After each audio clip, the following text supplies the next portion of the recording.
All right. Hello, everybody. Welcome back to another episode of The Market Close. We got a big one today with earnings. We are in the middle of earnings season. It kind of feels like we're on the latter end because we had so many earnings last week, but this week right here really is the middle of earnings. We got NVIDIA, obviously, at the end of the month. We had big tech last week. Today's a big one. AMD, obviously, massive company in the semiconductor space. And we'll be talking about that one. SpaceX, the first public quarter this company's ever having, so there will be a lot to analyze there. You got Zeta, you got Upstart, Opendoor, just a bunch of different names that we'll get into. And quite frankly, based on the performance of what's happening in the stock market today, it seems like it is literally the best day for the S&P 500 of 2026. Everything pretty much is green. S&P is up 2%. I don't think we've had a 2% day in 2026, and if we've had, it was a long time ago. 773, just a massive day. Neil, your thoughts on all this momentum today? I mean, I hope it lasts. In the meantime, we are all happy, I guess. But we've had these green days before, and then we got hit by a couple of red days. So it is what it is. Right now, we have the momentum, so we should all be a bit more optimistic. I think what's more important is the companies that are reporting earnings have all been crushing it. I mean, yesterday, Palantir absolutely knocked it out of the park. Today, it's up, 25%, maybe more. And so, yeah, I mean, we're here, up 29.5% right now. So definitely some momentum in the stock market, but we do have also companies that just report excellent quarters. So that's very good. Tanner, first day, hyperscaler, semis, and software all went up. Do you kind of think we're out of the woods here, and maybe there's a lot more momentum for the broader markets in general? Yeah, I mean, I don't think we're overvalued or anything like this based on one strong day of like one really great day in the markets. That being said, we obviously have been selling off for a while now. I do love to see this appreciation, but anything can happen from Trump announcing further conflicts with Iran or a souring macro that could have us selling off once again. So I don't think we're out of the weeds or anything, but obviously brand new all-time highs on the S&P 500 is a great sign to see. And it doesn't mean that we're just focused into one sector. You know, we're seeing broad appreciation across the board, and it's probably healthy for most people's portfolio. Jose, AMD, you and Neil, I believe, have held on to this name for the longest out of all four of us. Give me your thoughts. What are you expecting? The stock fell to almost 430 last week. Now, not that far from 530, $100 swing at 600. It's a $1 trillion company. Do you think we get the results we need to get this thing to move today? Yeah, well, first, let me just say, I was super excited coming in to the stream. And then Neil and Tanner kind of just brought me back down. It's like, come on, guys. No. AMD's, I mean, I'm pretty excited for AMD's earnings. I want to hear more about, obviously, the CPU market. We just had their AI event a few weeks ago. They doubled their AI CPU TAM. Compared to just 3 months ago. So I want to hear more about that, seeing if that's kind of giving results right now, which I think they are. Then for Lisa Su, she has been historical at kind of not giving us much guidance on the AI GPU space. But now when you have big customers announced with Anthropic, with OpenAI, with Meta, with Microsoft, I think she has to give it to investors. She has to tell us that kind of GPU guidance or that AI guidance for the upcoming quarter, especially since Q3 is when we start ramping up the Helios in the last month. I think September is when it comes up. So I would love to hear a lot of more clear commentary, not just directional commentary, but commentary with some numbers behind it. And I think that's what I think that's what most AMD investors would be looking for. Neil, or Tanner, any thoughts on AMD? Well, I don't know. I'd like to hear from Neil, considering we're letting Jose down. What's that about, bro? I came on here to be specifically with you, and no, I'm super excited. Me and Amit were just talking earlier, but although I'm not a shareholder in AMD, I expect nothing but the best from them, considering that demand for chips across the board is going to way outstrip their ability to, like for TSMC to supply this many chips. So AMD is likely going to crush their numbers. They are full force going ahead and trying to produce as many CPUs, GPUs as possible. They'll likely beat across the board. I'm excited to see if they continue to hold up or even potentially extend guidance even further. Those are going to be the things that I'm looking forward to, because if you see it from AMD, you're likely to see it from NVIDIA or Cerebras or some of these other companies. Maybe some additional details on that partnership that they did with Cerebras to sort of fight back against the Grok NVIDIA partnership. So those sort of details I think will be really important. But overall, I expect nothing but the best from AMD tonight. And they have been beating expectations every single quarter revenue-wise. Not only that, over the next coming quarters, revenue is expected to accelerate, which makes sense because the MI500 series is going to launch. But the market is expecting 52% growth for this quarter, then 42.8%, and then it goes up 62, 69, 64% for the upcoming 3 quarters after that. So it's acceleration from here, and I don't even think that these numbers capture all the growth that's ahead from the GPU data center side to CPU server sides. Because I mean, CPUs, one of the reasons why Intel has been doing so well this year is because that side has been picking up some steam. And so I don't see a scenario where AMD misses. It might just be a thing where, okay, we might not get enough information from ESA or so on the earnings call, but other than that, it's I don't see how they don't crush it. One more thing, I do expect this to be the kind of AI story beginning for AMD. And by that, I mean, last quarter, you saw a sequential drop from the quarter before.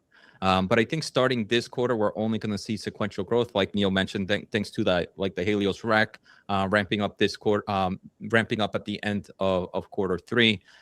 So I think the AI story now begins with AMD. You also kind of have that tailwind for the CPU space. And when I mean that more in the revenue numbers. And Neil also touched it. This is a company that has outperformed or beat expectations, but the expectations beat has usually been about 5, 6, 7%. I don't think we've seen like a double percentage point beat on expectations.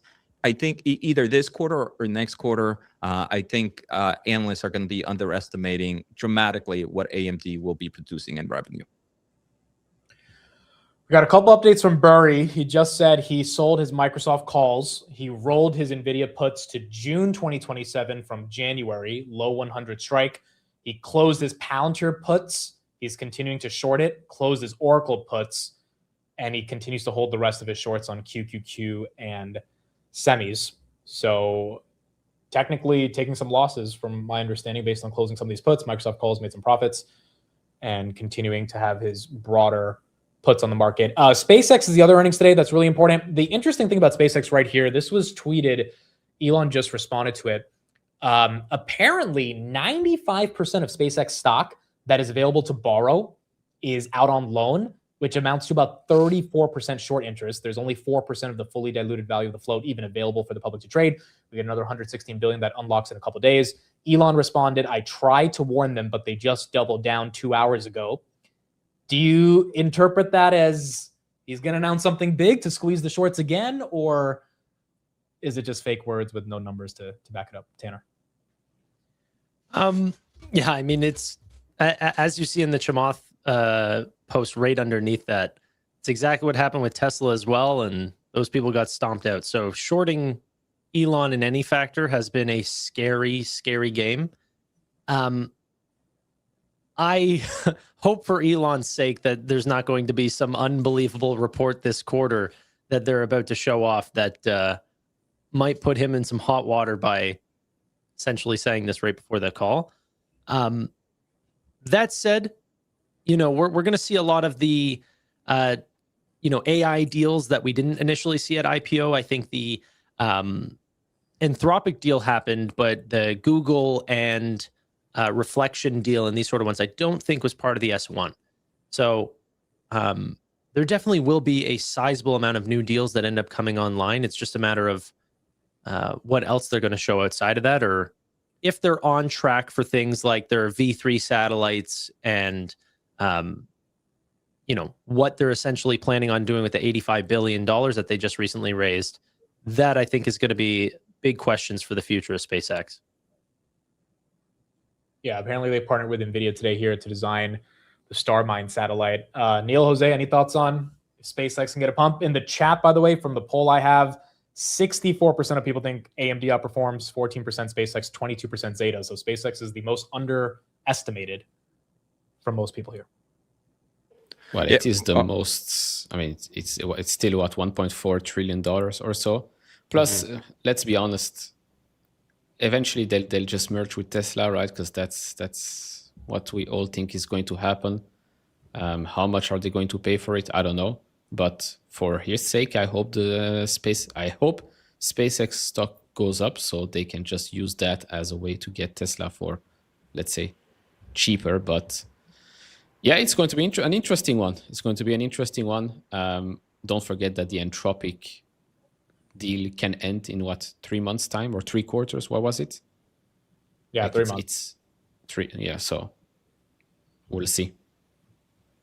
And I mean, SpaceX is now, to me, I added more of like a NeoCloud data point. So I'm going to be happy to hear kind of a little bit more, like Tanner was talking about, kind of these contracts, kind of the commentary of what's happening in the space. I would also hope an analyst to ask a question: why are you selling this compute if you kind of are building your own AI solution? So I think this is going to be the first time we're going to get a lot of these questions answered, of why maybe XAI didn't need all this compute. Was there a miscalculation? Was there an overbuild happening, or the reason behind it? The other thing is, obviously, people are excited about space data centers.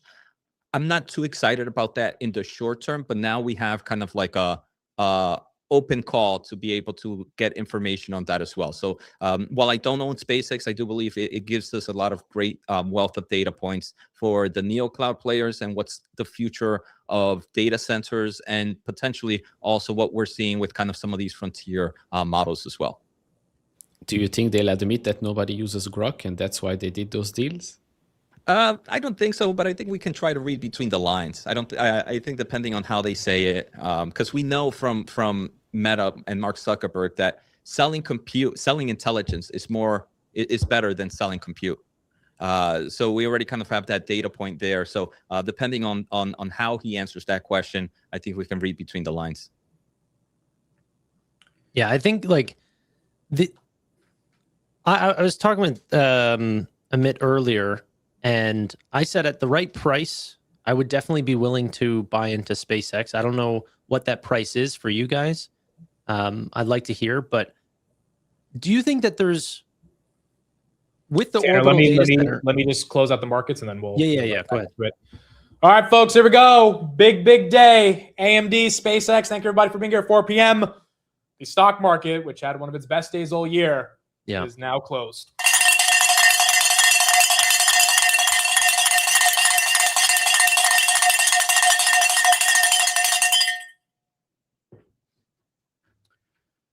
All right. Go ahead, Tanner. I was just going to say, do you guys think that orbital data centers will become popularized quite soon? We've seen some moratoriums in New York, concerns about water use, all of these things. Do you think that that's the key answer to some of the problems that, certain sides have had with this data center build-out? I mean, if I have to answer that, I think orbital space data centers will absolutely happen. I just don't know when, and I don't think Elon knows when either. I think you're a little quiet on my thing. Can you hear me now? Yeah. Better? Yeah. I think the space data centers are going to happen. I just don't think we know when, and I don't think if we get any meaningful updates from Elon on this call that we're going to be able to fully have an accurate vision on it. But it's going to happen. Like, it makes sense. It's just a question of when is it going to happen and how can it be monetized? And when it does happen, it's going to be massive. It just might not happen in the next few years, right?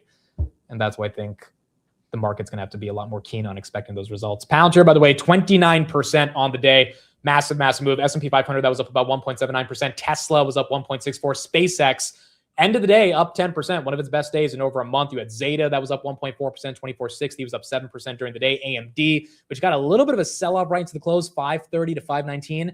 But that stock's still green. We have till 4:15, so we have about 14 minutes until AMD And then we'll take a look at that. Rocket Lab, that was up 5.75% on the day. ServiceNow, 3% on the day. Accelera, 4%. I mean, it's kind of hard pressed to find any stock that really ended red on the day. It was one of those numbers days, killed it.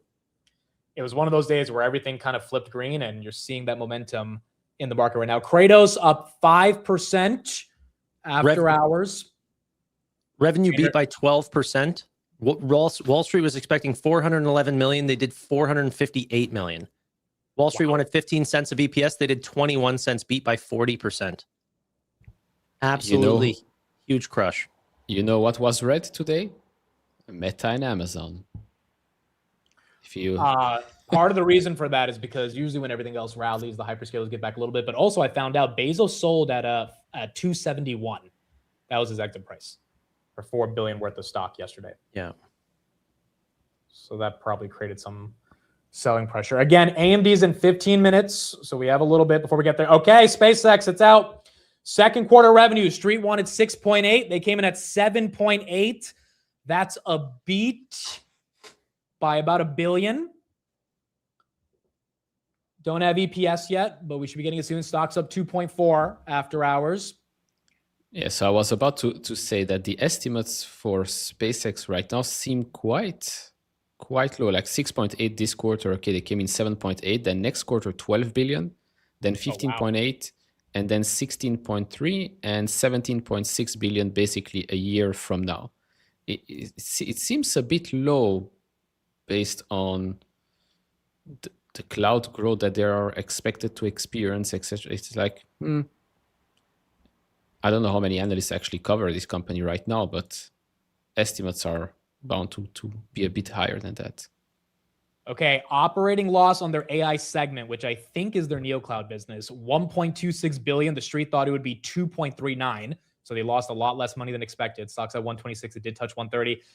They ended 2Q with 47.5 billion in backlog, which we'll have to look at the year-over-year growth on that. We don't have EPS yet. EPS Street wants negative 23 cents. I don't see EPS numbers, but revenue's a beat, and then operating loss on the AI business. Stocks now going red slightly was a beat. Wait, so their backlog is less than half of CoreWeave's, and yet they are worth $1.4 trillion. Jose, what do you have to say? Don't make it about make this? sense. Don't get me angry. Don't stop it, Neil. Just say something else. But is this backlog only AI compute backlog or overall backlog? I would imagine the majority is compute, right? Okay, EPS, they lost 9 cents. They beat by 40%. They lost 9 cents. Street thought they would lose close to 20. Okay, so you got a double beat. Street thought they would lose 24 cents. They lost 9. Revenue 7.8 versus 6.87. It's flat. Let's see if it flips green. Touched 131. Now it's starting to fall. Yeah. Kratos up 8. We don't have AMD yet. SpaceX down 2. Zeta's up 4. I don't know those numbers yet. Just crossed 25. Open Doors down 3. Upstart's down 4. SpaceX right here down 3%. ANET as well. This thing is up 11%. I'll get those numbers. Up 11. Jose, you should be happy about that one, I imagine. Astera Labs is up nearly 10% right now. I don't know if it's fading, but that one I'm happy about. I don't really follow ANET too much, but Astera Labs up 11% right now. Okay, so these stocks in the networking space getting some love right here. Arista beat by 15% on EPS, 102 versus 89 cents. Revenue, there's up 38% year over year. They beat by 7%, 3.03 billion versus 2.83. EPS is up 40% year over year. Those are massive double beats. And this stock got hit pretty hard last month, so you're starting to see some recovery, up 8%. Zeta, all right, we got the numbers. Stocks up 5. They came in at 3 cents of EPS. The street thought they would lose 3 cents. That's a 200% beat. And revenue 443, which is up 44% year over year. Expected was 420. I thought it would be closer to like 430. So not 50% year over year growth like last quarter, but pretty damn close at 44%. The stock was already up 8% during the day. So the fact that it's getting a continued move after hours, we'll try to get some deeper numbers, very close to 26. Not horrible to see here. If you want, I'll send you the link to go and check the SpaceX earnings update. Yes, please do. I already did. I love Neil. Dude. I love It's the nerdiest thing I've ever heard. Okay, hold on. Let's get some coverage real quick on SpaceX, then we'll get deeper into the numbers. AMD again, guys, is in 10 minutes. Not out yet. $7.8 billion for revenue. That was versus estimates of $6.9 billion. GAAP loss of 9 cents per share. We're not going to compare that to estimates, at least not right now. Adjusted EBITDA, $3.5 billion. Let's break this down by segment, at least in terms of the revenue. Space segment, which is rockets, space flight, $962 million. Not only an acceleration from Q1, but much better than expectations. Connectivity, which is the Starlink business, $4.92 billion. A very big beat on the top line versus what the street was expecting here. And of course, that's key to watch because that is the cash cow, the profit engine for SpaceX and the AI business. Also better than expected on the top line, $2.56 billion. We're going to keep going through the report here, but you can see SpaceX shares are up fractionally. All right, so that were the headline numbers. Tanner, go ahead. No, I was just going to say their CapEx was $18.37 billion. And 15.8 of that, like almost all of it, came from AI, not from space or connectivity, from AI. There was also a typo on their press release, and now I'm angry. I'm angry about that typo. Some intern is going to get fired. Why? What'd they say? They were just talking. I think it's later on in the slideshow. Let's see, page 6. They were talking about that now they have 1.4 gigawatts of compute, up from 1 gigawatt in Q1 of 2026. And they mentioned 0.4 gigawatts in Q2 of 2026. I think that was supposed to be Q2 of 2025. Yeah.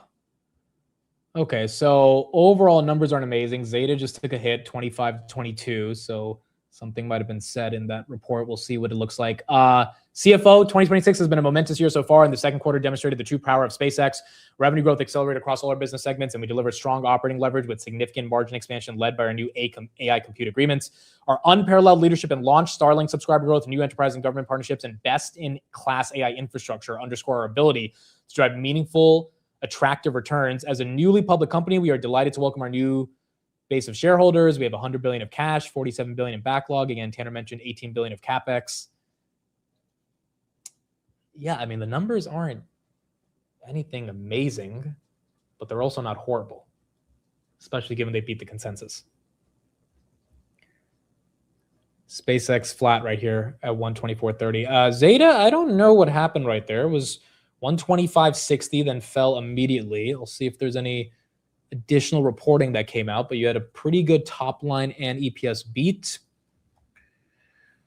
Sometimes a lot of this stuff ends up being sell the news, even if there's not enough of a reason. Lucid, they missed by 15% on EPS. They beat by 2% on revenue. Toast beat by 30% on EPS, beat by 2% on revenue. Open Door missed by 143% on EPS and missed by 3% on revenue. So you do have a lot of double misses here across some of these other names. Zeta right there down 5, 23.20. Micron's down a little bit after hours. Tesla's flat after hours. SpaceX now down 2. And AMD will get it soon. Tanner, anything you're impressed with on SpaceX or? Yeah, I mean the rate of compute that they've added quarter over quarter is just insane. You can see X has not been the most exciting place as they're losing revenue year over year. Well, declining in revenue year over year. Yeah, I'm just looking through this. They've added actually a lot of details. It's broken down like almost an individual income statement per segment, which is kind of nice to see each segment of SpaceX. The CapEx is a pretty unbelievable line item here, though. I think they're not building out a Colossus 3, but they want to expand Colossus 2, if I'm correct, Jose. They want to get that to like 2.4 gigawatts or something eventually. Yeah, I know it was north of 2. I don't know where it goes from there. Yeah. Pinterest down 4%. They beat by 90% on EPS, beat by 3% on revenue. This actually had a really good reaction last quarter. This quarter down 5. Honestly, all the advertising plays, even Google initially, took a hit. Meta, Reddit, So you're not seeing the advertising names get a lot of love, but Pinterest right there down 5. Snapchat ended up doing 10% yesterday. SpaceX now down 3. Zeta's down 8.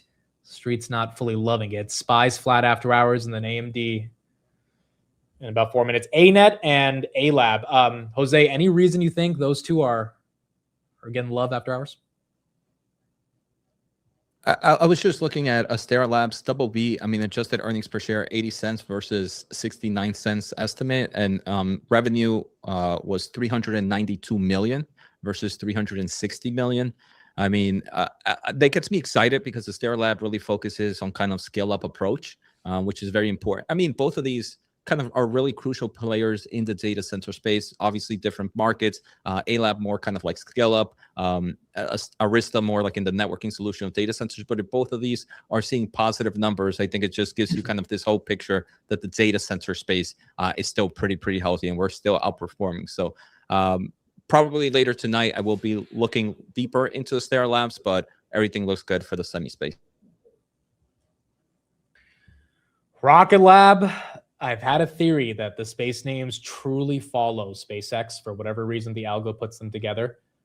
And you're kind of seeing it here. Rocket Lab down 3% with SpaceX down 2%. ASTS is down. I mean, if SpaceX goes down, it just feels like this other space names end up taking the hit. AMD, we should be getting in 2 minutes. And then we're going to see Tanner, Neil, Jose, any last thoughts on AMD before we get the report? Nothing on AMD. No, I'm looking at Upstart right now, up 9%, 10%. Did we get a double beat on Upstart? I think we did. Yeah, the report looks really good. They increased their originations by 50% year over year. Total revenue went up 42% year over year. Their net income positive, which they haven't been for a very long time. So similarly to SoFi, they're seeing a real opportunity to lend right now, opposite of maybe some consumer fears that some people were worried about earlier in the year. Okay, 1 more minute, folks. Put in the chat, pump or dump. What do you think for AMD? Stock's up 150% year to date. The CPU cycle has turned into a super cycle in the age of agentic inference. And Lisa Su's long-term target is $20 of EPS by 2030. So it will be up to the street to see how close they can get there on this earnings. 2030 being the long term. I think 2028 is the early term, and I think they're actually going to get closer to it in 2028 than in 2030. Okay, we should be getting the results in about 10 seconds.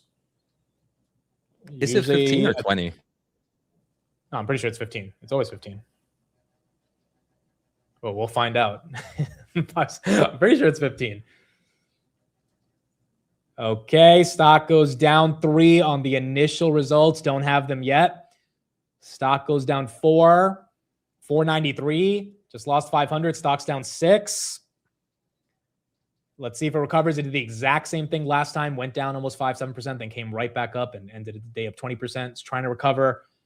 Do not have the results yet. Okay. AMD revenue 11.54 billion versus 11.3. That's a beat. Adjusted EPS 166 versus 162. That's a beat.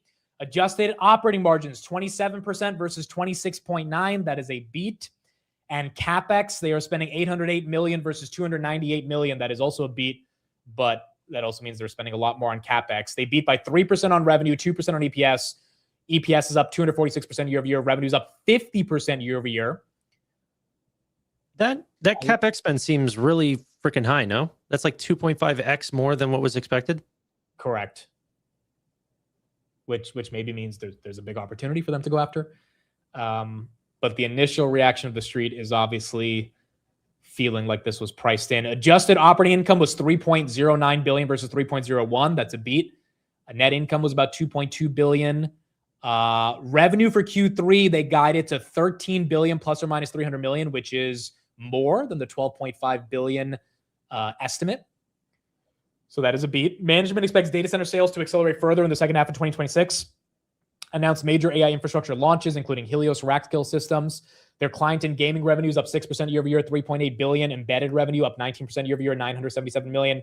Non-GAAP gross margins of 56%. I mean, you've got decent numbers. It's just maybe the stock was trading at a higher multiple. Jose, any thoughts on the initial reaction?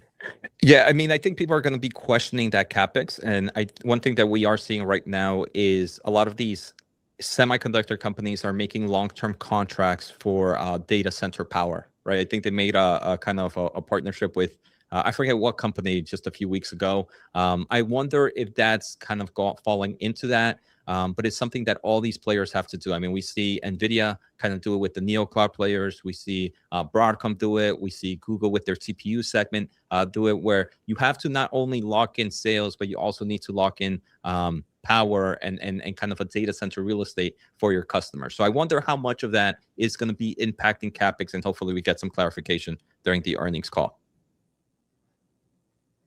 Tanner? I'm just looking through the numbers. I hope this is not an indicator to what is expected from NVIDIA as well. They're a little bit different in their pricing, but this is a strong reaction to what came in as a double beat. It's taken a lot of the semis down with it after hours as Yeah. well. Let's get a little bit more coverage here. Down about 10%. Some of that might have to do with just the data center revenue. That did drive a lot of the beat, but it came in at $6.7 billion. When I was going through some sell-side research notes, the whisper number, a lot of them were expecting it to hit roughly $6.7 billion. That's specifically CPUs and GPUs, which drives roughly 58% of their business. As for the guidance, too, that midpoint guide for Q3 revenue coming in at $13 billion. The street was anticipating $12.5 billion, so could possibly be that as well. Just you can see some of it rebounding, but perhaps it was just the guide not being big enough and the data center revenue not being big enough as well. All right, guys, SpaceX is feeling it now. I mean, both SpaceX and AMD, my goodness, 9%. That's taking away the entire print it had this morning. And Zeta. Zeta, I'm still trying to figure out exactly what's happening. We'll go through their numbers, but Street obviously didn't like it. Everything high beta after hours, even Palantir taking a little bit of a beating right here. Micron down 2%. Applied Optoelectronics had a massive day. That's down 2%. I mean, AMD and SpaceX, you just can't have those two large caps go down 10% and not have the market react. Upstart's Neil. up 10%. Upstart is up 10%. We might need a lot of loans if. Yeah. Neil, you've been in AMD for a while. Your initial reaction, if this makes sense. Does the reaction make sense? I don't know, but again, it's already a $840 billion company right now. It was up 7%. We're now down 9%. So we're basically back to where we were maybe a couple of days ago. Yeah. But again, the earnings call has not started yet. So we might get a little bit more. We'll probably get some info why CapEx has increased by so much, although the number itself is not big, but it is a big difference compared to what we're used to.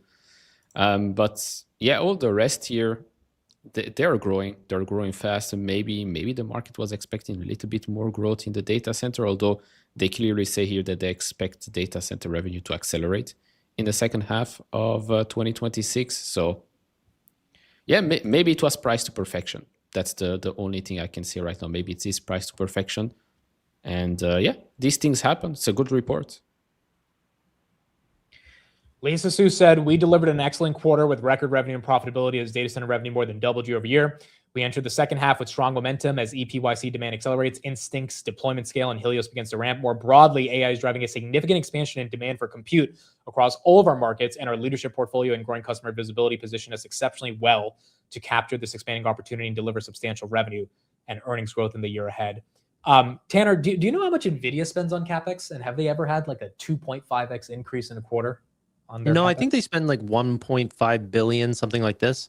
But at a much larger scale, like if I were to take a bet, I'm sure their CapEx as a percentage of revenue is much lower, but it's not really increased too much. I think it was 1.2 billion before. It's now 1.5 billion, somewhere along those lines. So why is NVIDIA spending 1.2 billion on CapEx at their scale, and AMD is basically saying they're going to spend the same amount at $1 billion?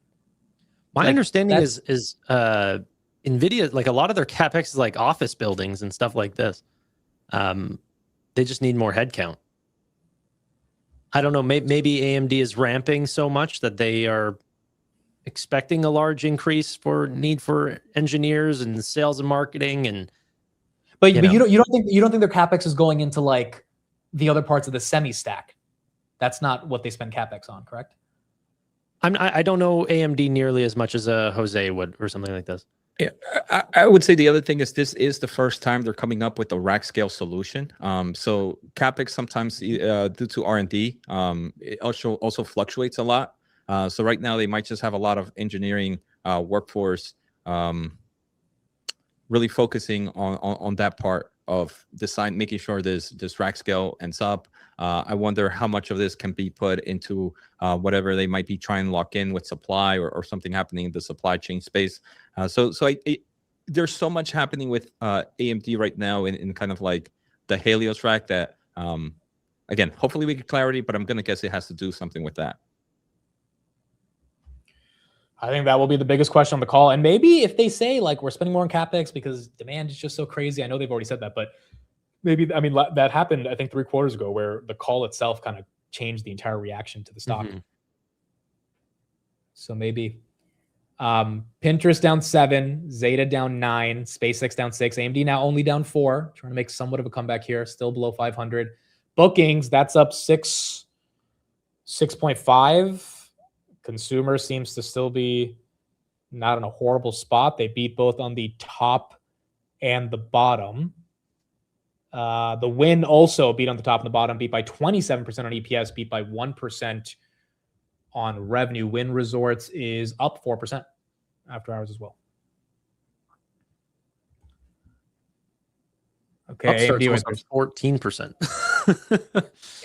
Upstart has had some pretty massive earnings, like price action moves over the past couple of years, right? Yeah. Yeah. To the AMD bulls, though, I'm looking at these numbers. They don't actually look that bad, and I don't expect that the midterm or long-term guidance has changed at all in terms of the CPU market growing at 30% or some of these comments. And if that's still in place, then do you have anything to fear here? Is anyone looking to sell, or does business remain as usual? Business as usual. Yeah, I mean, the real story for them is truly the Helios, right, and the full rack solution, right? And we don't get that until September of 2026. What I think investors were expecting for today was maybe a higher acceleration in the CPU story, since we are getting kind of a lot of these CPU shortage. Maybe we didn't get kind of that story on the CPU just yet. But if you were here kind of expecting kind of a growth for the MI 355, I don't really think Lisa Su was, or anybody should be, Lisa Su didn't promise that, and I don't think analysts or anybody were really projecting that. And we see that with kind of expectations or guidance beating expectations by nearly $700 million. So I think the CPU story was the low-hanging fruit for them. And even myself, I was expecting maybe a little bit more growth in the CPU in the short term, but the long-term story is still pretty exciting. Yeah, because the client segment only increased 22.5%, which is a deceleration in growth yet again from the 25.7 the quarter before, 33.9 the quarter before that, etc., etc. So maybe that's a reason, right? If you combine then the total client and gaming revenue segment, that's only up 6% year over year. But then again, the gaming segment is down 30%. So that's why. But data center is up 107% year over year, and like Jose said, it's a second half of 2026 growth acceleration story going into 2027. Like if you have such a huge new product launching in the back half of the year, don't expect triple-digit growth across the board just before it. Jose, did you expect the data center beat? I get the argument about in the back half of the year it should be better, but did you think it should have been a bigger beat than a couple percent? I did, just because the CPU story, right? That has definitely been a story that we've been hearing from a lot of players, and one of the biggest CPU player out there right now is AMD. And we've heard that they've been making great partnerships and contracts with TSMC. They're trying to expand capacity there. We had Intel, I think, a week or 2 weeks ago, kind of give us a very strong story in the CPU space. So I was expecting a little bit bigger beat just because of that low hanging fruit. But I don't think it changes much for the long-term story. And yeah, I was also doing some research on the CapEx, and it was driven a lot by the Helios rack solution, which is bringing a significant upfront in infrastructure investments. Yeah, I think if you're a massive AMD bull right here, first of all, maybe the stock comes back. 5% is pretty normal for AMD. But second of all, it's like nothing in these numbers shows anything has changed the long-term trajectory of the stock. It's just, it's already up 150% for the year. So if it's going to chill out a little bit on the earnings day, I don't think that changes anything about the long-term story right here. And maybe the call changes the narrative as well. But that CapEx should be beneficial too. That CapEx should lead to growth. That's not a doubling of CapEx just for the hell of it. But top line metrics. When you put things into perspective and you look at NVIDIA's growth, then yeah, you kind of look at AMD and like, that doesn't make much sense, right? Because NVIDIA grew at 80% last quarter on, what was it, Jose? 30 plus, close to 40 billion or more, I don't know. And now you have an AMD growing at these numbers, so you can say, the argument could be, oh, why pay the premium? Yeah, and maybe the market's just not willing to pay that premium at the moment. Tanner, go ahead. Oh, no, I was just going to, after you were done, I was just going to say NVIDIA grew 85% on, well, last year it was 44 billion, but brought it up to $81 billion this quarter. Okay. Okay, real quick on Zeta, a couple more updates from them. They've increased guidance across the entire board. Adjusted EBITDA, they increased guidance for the year. Top line revenue, 1.78 to 1.824 billion, up another 40 million for the year. Increased free cash flow guidance, increased full year GAAP EPS from 7 cents to 11 cents.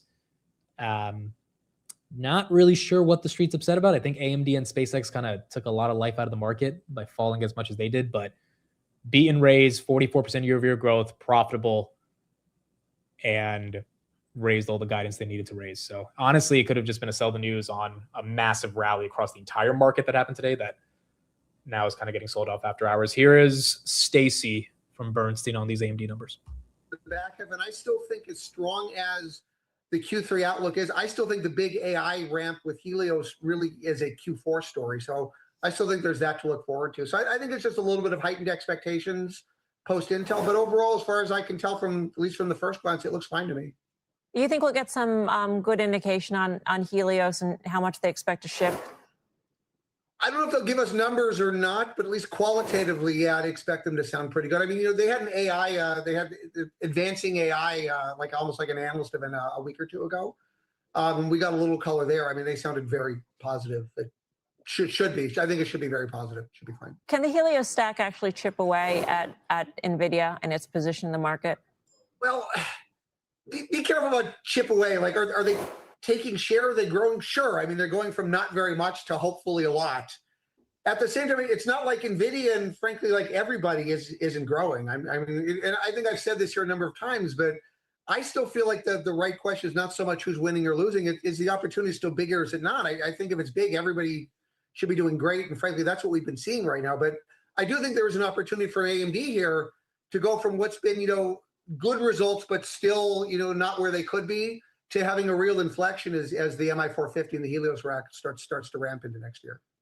So as we see Intel and AMD compete on the server CPU side, Stacey, you're saying it doesn't really matter. Like there's enough demand at this point where all the boats will rise. Well, so those comments I just made were on the GPU side. On the CPU side, demand is so strong. Everybody's just shipping everything that they can possibly make. And you take Intel, for example. Intel, by their own admission, their products right now are not as competitive as they want them to be. It doesn't matter. Like customers are buying them anyways. A couple quarters ago, they actually had 200 basis points of margin upside because they sold previously written off products, stuff that they didn't think that anybody would want to buy, so they wrote them off. Customers said, "We don't care, we'll take them." That's how strong demand has been. And I would say AMD actually has products that people actually want to buy. So I'd expect that to be pretty good for them. What's your first question on the conference call? I think the big question is, they said data center is going to accelerate into the back half. So, I mean, trying to get some color around what that acceleration looks like, the timing, the real timing of the Helios ramp. I think they've kind of said maybe end of Q3, but what does that look like into Q4 and next year? How much revenue do they expect from Anthropic, and what could that add to the numbers next year? And frankly, I'd also like to know about client, frankly. I mean, we've had client a little bit below like where the rest of the street is. I think I've been very nervous. Intel kind of talked about their PC revenues kind of taking a dive into the end of the year. And I would like to know the shape of that and how AMD feels about that. Although I feel like data center is strong enough where people probably don't care as much, but I would like to know. All right. All good questions. Stacy, thanks for your take. Appreciate it. Stacy Amit, Raskin. we got SpaceX call on. Do you want to listen to that for a bit or no? Yeah, I think we should. I think we definitely should. It's on the... Okay, I got it here. You got it? Okay. Yeah. All right, guys. SpaceX, 30 minutes. Then we get into AMD, and we'll keep updates on in the chat. Up 191% from 1.2 billion. Now I will hand the call over to Elon for his opening remarks. Good timing. Thank you. So it's been another milestone year.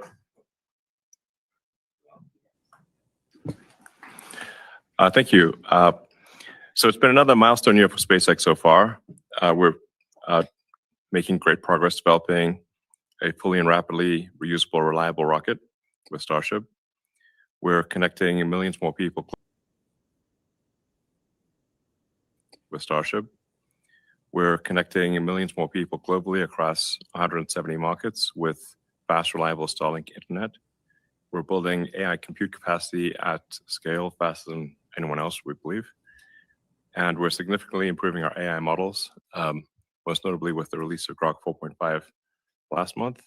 And now I'll dive into each of those topics separately. So with Starship, we completed 2 successful flights of Starship B3 in the past 90 days. Flight 13 demonstrated core capabilities necessary to achieve an orbital mission and return to Starbase for catch. And on Flight 14 will be our first flight to fly our version 3 Starlink satellites, our communication satellites, to operational orbit. We will try to actually catch the first and the second stage of Starlink V3 this year, and we could possibly catch the ship as soon as the next flight. It's difficult to actually explain to most people just the incredible significance of Starship. And I think perhaps describing it in terms of tonnage to orbit is a good way to appreciate the magnitude of the impact Starship will have on the future of civilization. So right now, we deliver roughly 2,500 tons a year to orbit via Falcon. And this is a big number by normal standards. The rest of the world, I think, delivers around 300 tons. So we deliver 80 to 90% of total Earth mass to orbit per year with Falcon. Now with Starship, our aspirations, and I think we will achieve these aspirations, are to deliver well over 1 million tons to orbit per year, and probably ultimately 10 million tons per year. So this is not like if you had a chart where you plotted things, you would need a very, very big table to put the chart on to see, to even see any of our competitors on that chart, and to make that. So our next biggest competitor was 1 pixel high on the bar chart. You would still need a very big bar chart to represent the SpaceX Starship vehicle. And it's worth noting that we actually encourage our competitors to copy us. We do nothing to slow them down. We actually launch competing satellite constellations at the fair prices, the same price we charge everyone. So we do encourage our competitors to copy us, but it's quite difficult to copy something like Starship. But we don't use patents as sort of a landmine exercise to stop people from copying us. We actively encourage it. So, anyways, but when you think about it on that, so that, we go from 2,500 tons a year to, 1 million, potentially 10 million tons per year. It's really a ridiculously profound difference. But that is our plan, and I think we will achieve that plan. Regarding Starlink, it's also worth just noting that the Starlink V3 satellite is about an order of magnitude more capable than the Starlink V2 satellite, which was already a very capable satellite. And we expect to launch about an order of magnitude more Starlink V3 satellites.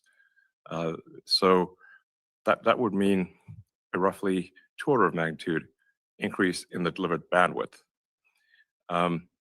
Even if our monetization per bit dropped by a factor of 10, that would still mean a 10x increase in the revenue of Starlink. So I think people are really underestimating Starlink here. So this is a big deal. It's kind of hard for people to wrap their minds around this, but it's not out of the question that at some point Starlink will deliver a majority of the world's internet, at least in countries where we're allowed to operate, which is the vast majority of countries. So this is important to bear in mind, and it's not in like the infinity future. It's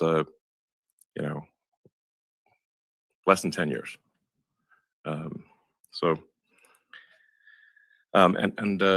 With the advent of AI and humanoid robotics and vehicle robotics and just a massive number of robots, the appetite for bandwidth will be much greater than it has been in the past. You think of a human consuming perhaps or producing perhaps about a few hundred bits per second of output, and actually the average human is outputting less than 1 bit per second over the course of a day, which is 86,400 seconds.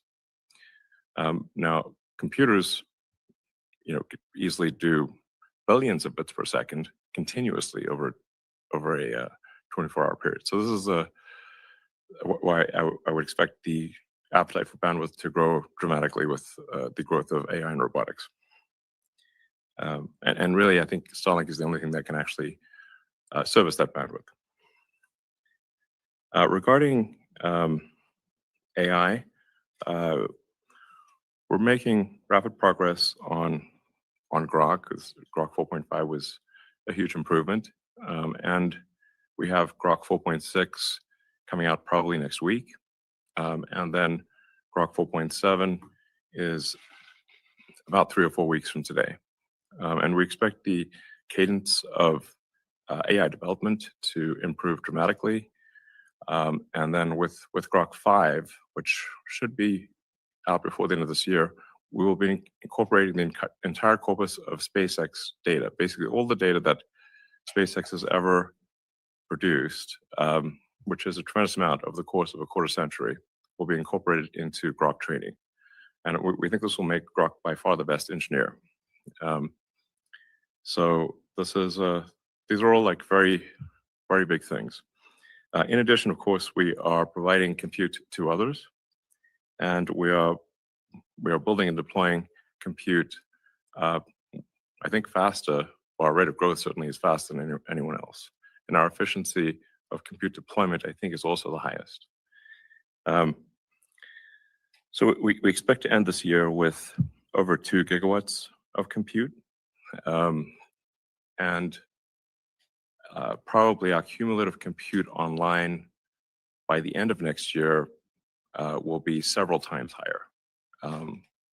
So it may, let's say, be closer to 10 gigawatts of compute than 5 gigawatts of compute. That's a way to think about it. And going forward, we've decided to build exclusively on NVIDIA because we think the Vera Rubin architecture is the best architecture. We think it's the best AI computer, and we greatly value our close cooperation and partnership on many levels with NVIDIA. So we're exclusive to NVIDIA.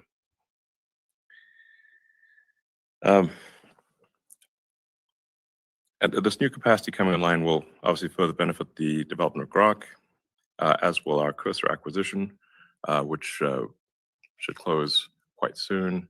I think we're through almost all of the regulatory hurdles. And then with respect to the StarMind AI satellite, which will be essentially an optimized Vera Rubin NVL72 computer. This is not some sort of far future distant thing. We expect to start launching these next year. And we think the design of the NVL72 VR computer is a much better design than is typical, than say having a standard rack style design. And so we expect to actually deploy this on the ground as well as in orbit, because we think it's going to be a radical simplification of the normal NVL72 rack. It will cost less, it'll be more effective. And so if we're going to put it in space, why not put it on the ground? So I think that's going to be pretty cool. In conclusion, the SpaceX team is solving some of the hardest engineering problems in the history of humanity. And I think the team is succeeding because I think we've got, in a lot of ways, the smartest, most dedicated team of humans that has ever existed. I'm incredibly proud to work with such a team, and I'd like to thank the team for their incredible hard work. And also thank you to investors who have supported us along the way.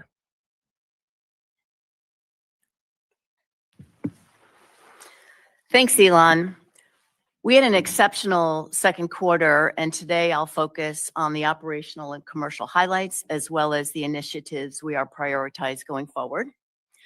Starting with our space business, we remain the leading launch provider globally, with 78 total launches and 1,041 tons of mass to orbit delivered in the first half of this year, primarily allocated to our own internal Starlink missions, but with great customer missions as well. While our launch capabilities are key to supporting our connectivity business, we continue to have a very robust commercial manifest and a very robust and growing U.S. government mission demand, which drives revenue for the segment. We're currently launching at our highest Falcon cadence and are on the precipice of operationalizing Starship. As Elon said, the first two flights of our V3 Starship vehicles put us in an excellent position to achieve our near-term goals of reaching orbit, catching and reusing the ships and boosters, and deploying our V3 Starlink broadband satellites. Speaking of which, Starlink had a standout quarter driven by continued growth across our consumer, enterprise, and government businesses. During the second quarter, we added net more than 1.7 million Starlink subscribers globally, consumer. This reflects our best quarter of new customers to date, an increase from the 1.4 million we added during the first quarter. We achieved this by holding ARPU, which is the average revenue per user, stable at $66 per month compared to the first quarter. We ended the second quarter with service availability in 167 markets and have continued to activate new markets since then, with some very exciting announcements coming soon, maybe even as early as today. As of June 30th, our constellation of operational Starlink, broadband, and mobile satellites in orbit grew to roughly 10,200, with our 9,600 broadband satellites delivering roughly 800 terabits per second of total downlink capacity. Following a successful speed run test of the V3 Starlink satellites on the most recent Starship launch, during which we connected every satellite through every laser link, we intend to deploy V3 satellites into the constellation for operational use on the upcoming Starship missions. The significant amount of capacity we're able to add to the Starlink constellation from the V3 satellites will enable us to continue providing even better service. I think it's pretty great already, but to do so while serving more and more customers over the world. In fact, in the years ahead, we expect Starlink will represent a significant portion of global internet traffic, which Elon also talked about. We also see significant growth opportunities for Starlink in enterprise and government, on the enterprise and government side of the business. We believe revenue from these markets have the potential to reach a scale at least comparable, but likely exceed our consumer business as we continue to gain share. In the second quarter, we signed a major agreement with American Airlines, as well as activated our service with new partners, including Southwest, Virgin Atlantic, Iberia, and Aer Lingus. We have become the provider of choice among major airlines with outstanding customer feedback, but still have significant room for growth. In fact, we heard from one of our airline customers, shockingly, customers are flying shorter hop flights instead of direct, so that they could ensure that they're on a Starlink activated flight. They'd never seen this in the business before.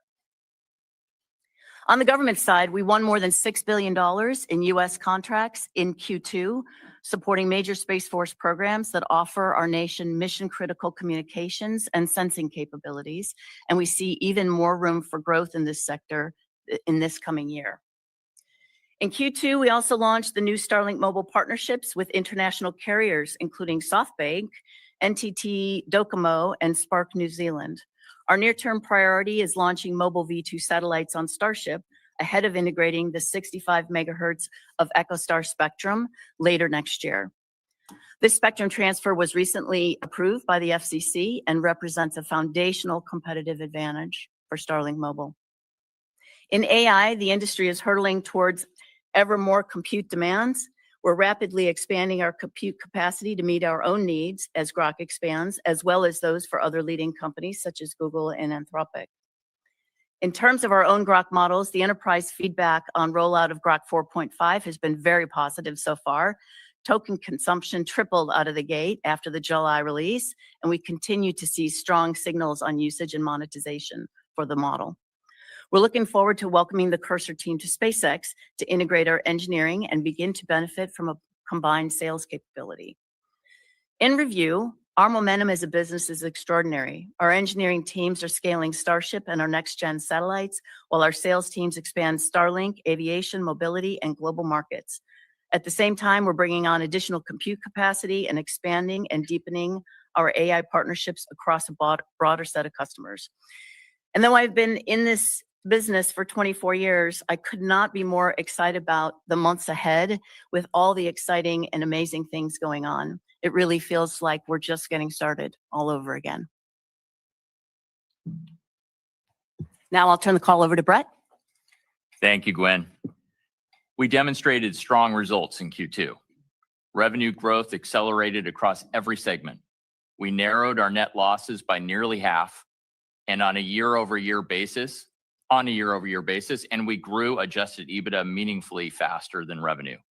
Importantly, we significantly strengthened the balance sheet through our IPO and inaugural investment-grade bond offering.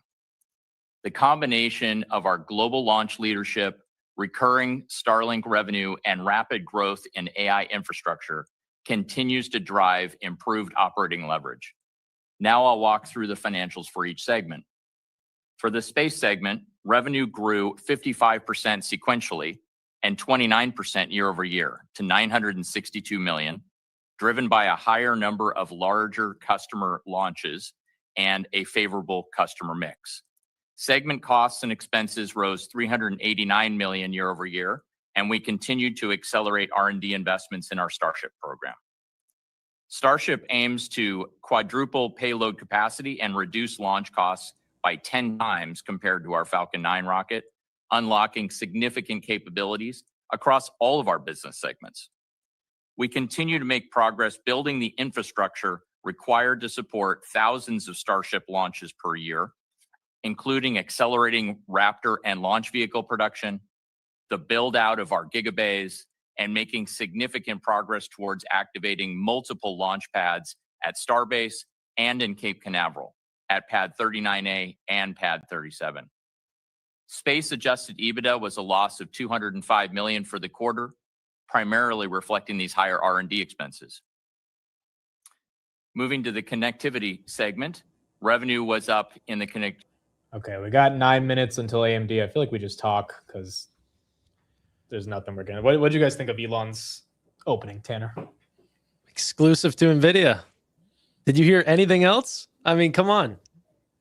I mean, No, I NVIDIA fell got a asleep pump. after 2 minutes. What's that? I fell asleep after 2 minutes. What did he say? Let me get the exact quote. I tweeted it. He said, Go ahead, you got it. We expect to end this year with over 2 gigawatts of compute, and probably our cumulative compute online by the end of next year will be several times higher than that. Think closer to 10 gigawatts of compute, but between 10 and 5. That's the way to think about it. Going forward, we decided to build exclusively on NVIDIA because we think that the Vera Rubin architecture is the best architecture. We think it's the best AI computer. We greatly value our close collaboration and partnership with NVIDIA, so we are exclusive to NVIDIA. I think that was deliberate. I think he said that because he knows, they can get a lot more NeoCloud deals if they exclusively build on Vera Rubin as well. And so he's doing Jensen a solid because he knows Jensen will probably pay back the favor to him. Yeah, I also think he's getting good prices on the chips versus other competitors, but 100%. And then, I learned about a new airline as well. I didn't know there were, that killed me, guys. I don't know about you. I'm a child at heart. I didn't realize, but yeah. Government of Ireland. By the way, apparently Elon really likes NVIDIA. SpaceX has committed to, he just tweeted this, SpaceX is committed to using NVIDIA GPUs exclusively because they are the best. So he's definitely getting good prices. He's definitely getting. Dude, Jensen's giving him a hell. Is this bearish NVIDIA? Is Jensen giving him a hell of a discount for? He's like, you don't tweet that just for the hell of tweeting that. No, he's not even giving him better pricing. He's just giving him more chips at the same price. It's Honestly, just that's probably how it's happening. Did the same thing with Micron. He's just buying favor with his words. The problem is he's not saying AMD. No, and that's actually a bigger problem because XAI used to actually be a customer of AMD. I think the MI300 series, we did see XAI actually be part of some of their AI events. Isn't AMD an investor in XAI? Yes, they are. So that's it's weird how this works. Like wait, so Lisa that means AMD has a stake in SpaceX then? How much is it worth? Can someone find that out?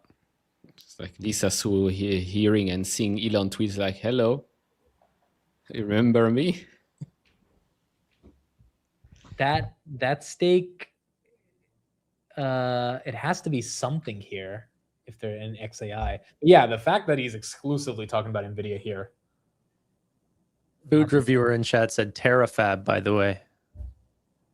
I mean, it's true. SpaceX is a nice company to get an exclusive comment from. They just put up $18 billion worth of CapEx, 15 point something of which came directly from their AI segment. As they continue to expand, they've got something like $94 billion in cash, $95 billion in cash, all of that, of which the chips will go to NVIDIA. The networking will go to NVIDIA.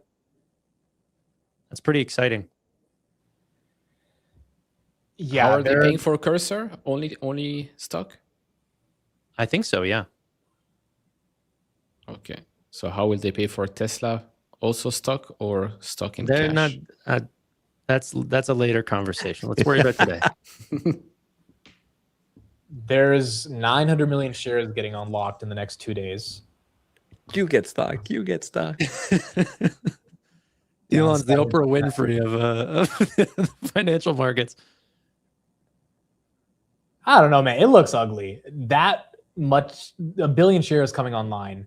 And then you've got the market obviously not being impressed at all with these results. I mean, I don't know. Oh, man. Someone should have said half cash, half stock. Did you bring that up to him, Amit?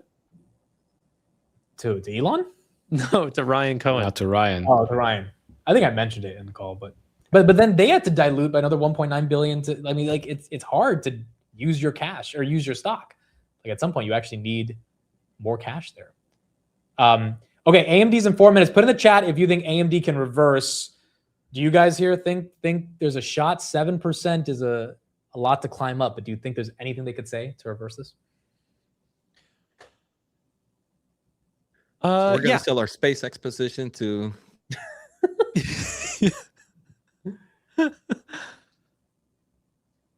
Yeah, if they say something like OpenAI just decided to go exclusive with AMD, which won't happen, but Yeah, it will never happen because Jensen is basically bankrolling their whole business. no, there's not going to be a lot of exclusive AMD deals, but that doesn't mean that there's not still a lot of business for them. I was going to say picking up the scraps. I'm not trying to be rude. It's just they are smaller. They have a lower market share, but that doesn't matter. So here's a stat for you. NVIDIA, Tanner probably knows this, but once again, this is just to highlight the multiple AMD is trading at versus their cash flows. NVIDIA does $35 billion of free cash flow in Q2 or Q1. AMD did $1.6 billion in Q2. So AMD is trading at triple the multiple and doing 35x less free cash flow. I mean, it's just one of those things where it's a great quarter. It's just, the stock's trading at a high multiple and needed to be absolutely exceptional for it to make a move today. But maybe they say something in the call and you get the reversal. And I mean, when you really look at it, we are literally back to yesterday's prices. Yeah, exactly. So yeah. But maybe you have a point. Maybe we should pivot from AMD to NVIDIA. Jose is already like, excellent. No. I'm okay with. It feels like a cheat code owning both. It feels like a cheat code because obviously with AMD, right, you don't have the numbers now, but you do have that Helios rack inflection. Just kind of like Stacy was mentioning when we were listening to him. But it's that massive shift that's going to happen when the Helios comes out. Right now, you're only growing at what 20-30% or whatever number they're growing. It's going to be completely different when you really see that Helios ramping up. But you know what she's going to say, right? High double-digit growth. Can she say low triple digits for one time? I mean, that is a solution though. If you like both, you own both. It's not that it doesn't have to be so competitive, right? And I think that's what Jose's done for so long as well. Jose, do you think they're going to say anything about China that's important or no? I don't think there's much. I don't think there's much appetite from investors on that right now. So I don't think we will hear too much. We don't really hear much about them except if they sold some of the MI325s. But I think there's plenty of appetite and questions about US-based customers that I don't think there's too much focus on that space. Okay, Arista still moving. After hours, Zeta trying to get a little bit of recovery. Arista up 12%. Bookings up 6%. Pinterest down 8%. Maybe their users decline. Something every quarter tends to get the street upset about that. We'll look at that. Upstart's up 13%. Astera is now flat. Astera came all the way back down. Open Door is down 7%. Do we still have any Open Door bulls left? I know this one was supposed to go to $82, but you kind of have to make a profit before you get there. Yeah. Zeta's down 5%. Win's up 7%. Win in bookings, one of the big. I mean, Kratos, bro, wasn't this thing up 20? Or like at least 17, and now it's right back down, red. And then AMD and SpaceX still down on the day. All right, this call is going to start in 20 seconds, and I'll flip to it. The call is going to be pretty boring for the first 20, 25 minutes. It's purely financials, and then why are you laughing? It's just such a long period of. It's going to be boring for the first 45 minutes, and then Q&A is going to come in strong at the end. Yeah, it's not the most exciting thing, but once they get to Q&A, that's what matters. So it'll take a minute to get there, but it should happen in about 30 minutes. All right, here we go. Call is starting live. Quarter 2026 financial results conference call. By now, you should have had the opportunity to review a copy of our earnings press release and the accompanying slides. If you have not had the chance to review these materials, they can be found on the investor relations page of AMD.com. Today, we will refer primarily to non-GAAP financial measures during the call. The full non-GAAP to GAAP reconciliations are available in today's press release and slides posted on our website. As a reminder, our second quarter 2025 results included approximately $800 million of inventory and related charges associated with U.S. export control restrictions on MI308 shipments to China. Unless otherwise noted, comments making year-over-year comparisons exclude the impact of those charges to provide a more comparable and meaningful view of our underlying business performance. Participants on today's conference call are Dr. Lisa Su, our Chair and CEO, and Jean Hu, our Executive Vice President, CFO, and Treasurer. This is a live call, and we will be replayed via webcast on our website.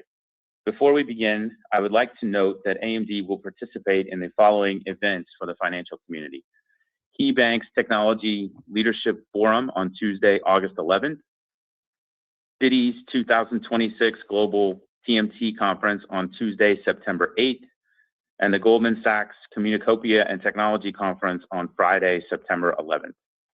Today's discussions contain forward-looking statements based on the current beliefs, assumptions, expectations, including forward-looking statements regarding financial projections, business and industry trends that speak only as of today, and as such involve risks and uncertainties that could cause actual results to differ materially from our current expectations. Please refer to the cautionary statement in our press release for more information on these factors that could cause actual results to differ materially. With that, I will hand the call over to Lisa. Thank you, Matt, and good afternoon to all those listening today. We delivered another outstanding quarter with record revenue and profitability as adoption of our leadership products continued to expand. Revenue increased 50% year over year to $11.5 billion, driven by significantly higher sales of EPYC, Instinct, Ryzen, and embedded processors. Data center revenue more than doubled year over year and now represents 58% of total revenue, up from 42% a year ago, reflecting the rapidly expanding scale of our server and data center AI businesses. Our record results mark another clear step up in AMD's financial performance and demonstrate the strength of our product portfolio and execution. We are still in the early stages of a multi-year AI adoption cycle as deployments grow across a broad set of markets and workloads, driving demand for more compute and creating a clear path to significant revenue growth and earnings power in the years ahead. Turning to our segments, data center revenue grew 107% year over year to a record $6.7 billion, driven by strong demand for EPYC processors and Instinct accelerators. In server, we delivered our fifth consecutive quarter of record server CPU revenue, with cloud and enterprise sales each growing more than 70% year over year, exceeding the outlook we provided last quarter. We gained x86 server revenue share year over year as customers expanded deployments of both 5th Gen EPYC Turin and 4th Gen EPYC Genoa families. In cloud, hyperscalers continued expanding EPYC across their internal infrastructure and public cloud offerings, including AWS, Microsoft, Google, Oracle, and others.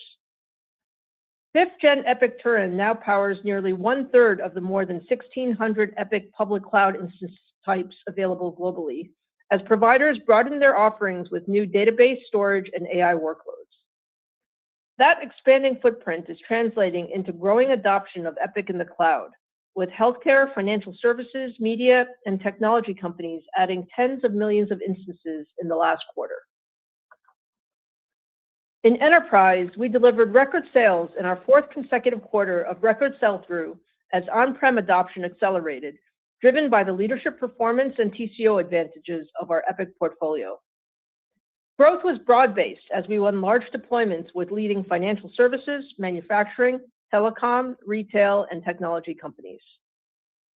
More than 230 5th Gen EPYC platforms are now in market from HPE, Dell, Lenovo, Supermicro, and others, our broadest enterprise portfolio to date.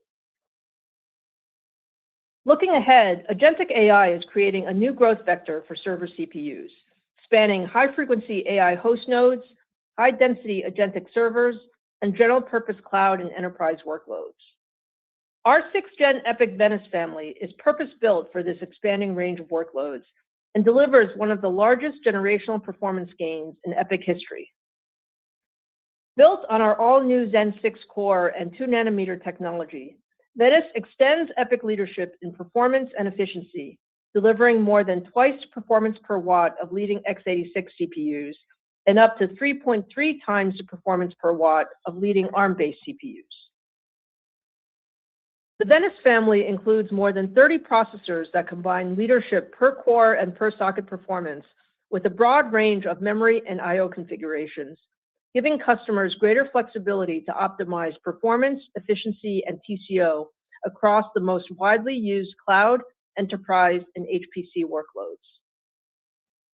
Venice is in production now, with every major OEM on track to launch platforms and the leading cloud providers planning deployments beginning later this year.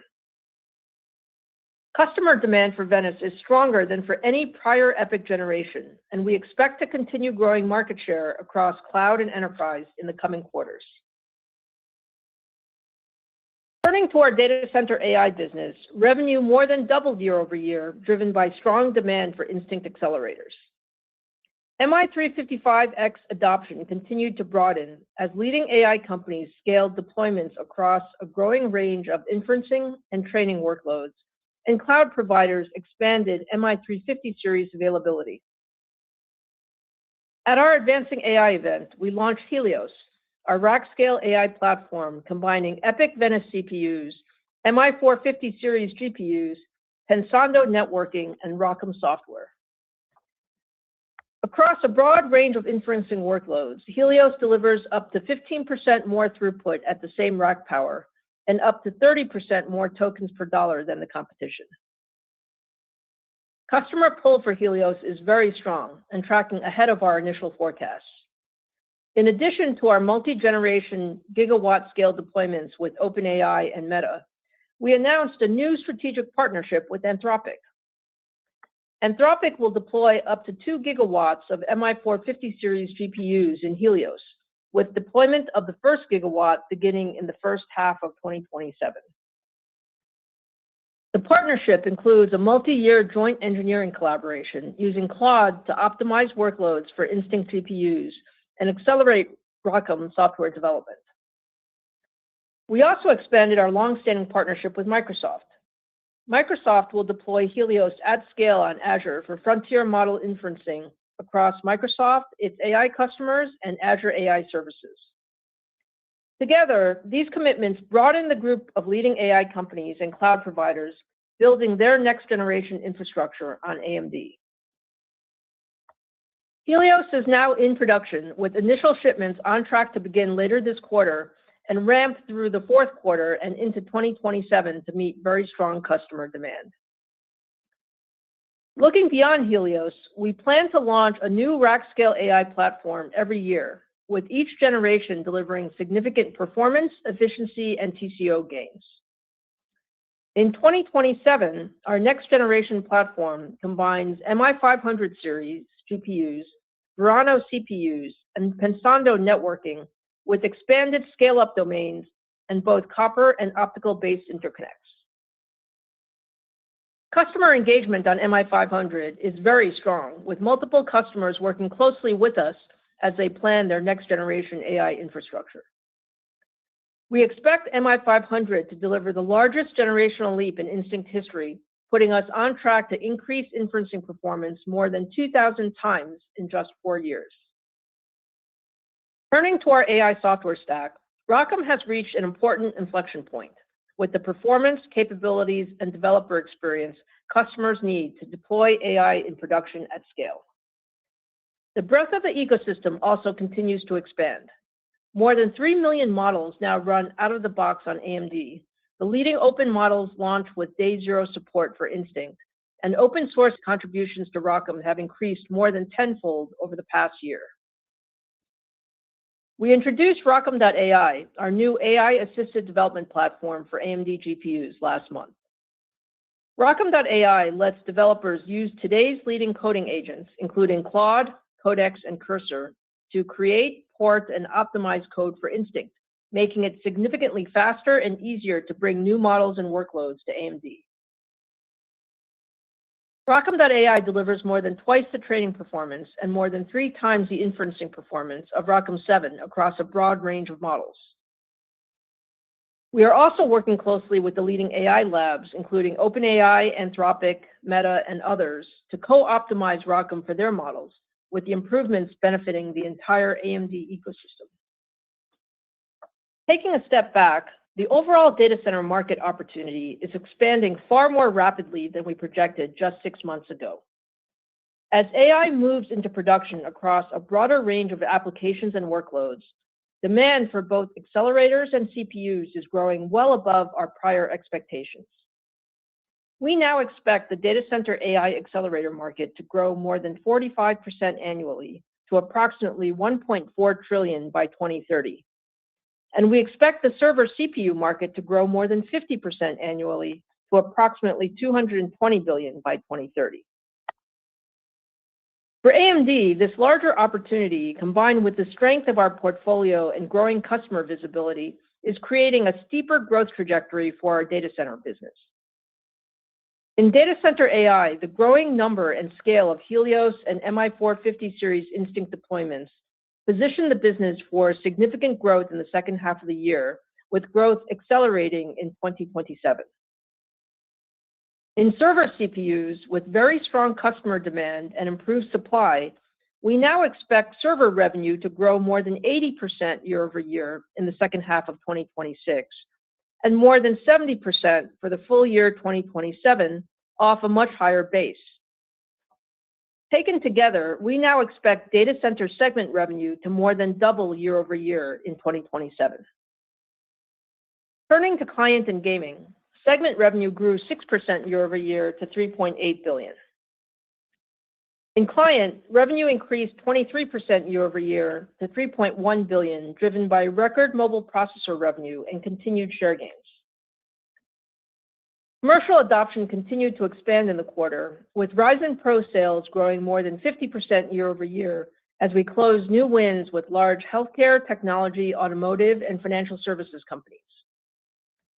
To build on this momentum, Dell, HP, Lenovo, Asus, and others launched a broad portfolio of new commercial PCs powered by our latest generation Ryzen AI Pro 400 series processors. Demand was also strong for our Ryzen AI Halo developer systems, which went on sale in the quarter. In July, we introduced our next generation Ryzen AI Halo platform, powered by our new Gorgon Halo processor, featuring an industry-leading 192 gigabytes of unified memory and can run models with up to 300 billion parameters. And to make it even easier for developers to build and test large AI models locally, we are partnering with Hugging Face to include 1 year of Hugging Face Pro with every Ryzen AI Halo system beginning later this year. Looking to the second half of the year, we're planning for a softer PC market as higher memory and component costs weigh on demand. Against this backdrop, we expect our client business to perform better than the market, driven by the strength of our Ryzen portfolio and growing commercial adoption. In gaming, revenue declined 31% year over year to $779 million, primarily due to lower semi-custom sales at this stage of the console cycle. Gaming graphics revenue also declined year over year as higher industry-wide component costs contributed to higher graphics card prices and weighed on overall demand. Turning to our embedded segment, revenue increased 19% year over year to $977 million, our strongest growth in more than 3 years. Demand was broad-based, with strength across networking, aerospace and defense, test, measurement and emulation, and communications customers. Our embedded x86 business grew significantly in the quarter as hyperscalers and networking customers increasingly adopted our CPUs to power critical networking and control plane functions in the data center. We also continued to expand our portfolio, introducing Ryzen AI embedded X100 processors for demanding real-time edge AI workloads and the Kriya AI robotics platform for physical AI. Looking more broadly, the strategy we have been executing over the last few years is now delivering strong results. Embedded x86 is becoming a significant growth driver for the segment. Our overall embedded portfolio is outgrowing the market and gaining share, and our embedded semi-custom engagements are expanding. Design win momentum also remains very strong. We are tracking towards another record year with more than 18 billion of new design wins, led by major wins with networking, data center, communications, test, and aerospace and defense customers. In summary, we delivered record revenue and profitability in the second quarter, reflecting our strong execution and the growing adoption of our leadership products. We entered the second half with strong momentum across our businesses. With Venice and MI455X now in production, initial Helios shipments set to begin this quarter, Ryzen Pro CPUs driving continued commercial share gains, and our embedded segment returning to strong year-over-year growth. More than a decade of focused investment has given us the strongest and broadest product portfolio in the industry, deep strategic relationships with the companies driving the future of computing, and a proven ability to deliver multi-generation roadmaps and ramp complex products at scale. At the same time, AI is driving demand for dramatically more compute across all of our markets. We now see the overall market for high performance and AI computing growing approximately 40% annually over the next several years, approaching $2 trillion by 2030. And we expect to grow well above the market. As a result, we are tracking materially ahead of the long-term financial model we shared at our Financial Analyst Day last November. We now expect revenue to grow substantially above our prior target of greater than 35%, and we expect to significantly exceed our $20 annual EPS target within our strategic timeframe. We are still in the early innings of a multi-year AI adoption cycle, and the opportunity ahead is enormous. We are exceptionally well positioned to capitalize on this opportunity and deliver significant growth in the coming years. Now I will turn the call over to Jean to provide additional color on our second quarter results. Jean? Thank you, Lisa, and good afternoon, everyone. I'll start with a review of our second quarter financial results and then provide our current outlook for the third quarter of fiscal 2026. We had an outstanding second quarter, marking our sixth consecutive quarter of greater than 30% year-over-year revenue growth. Revenue increased 50% year-over-year and 13% sequentially to a record $11.5 billion, driven by continued momentum across our businesses. Importantly, data center accounted for approximately 58% of total revenue, underscoring the continued shift in our business mix and its increasing contribution to AMD's growth. On a comparable basis, diluted earnings per share increased approximately 82% year-over-year, significantly outpacing our revenue growth and demonstrating our earnings power as we scale our business.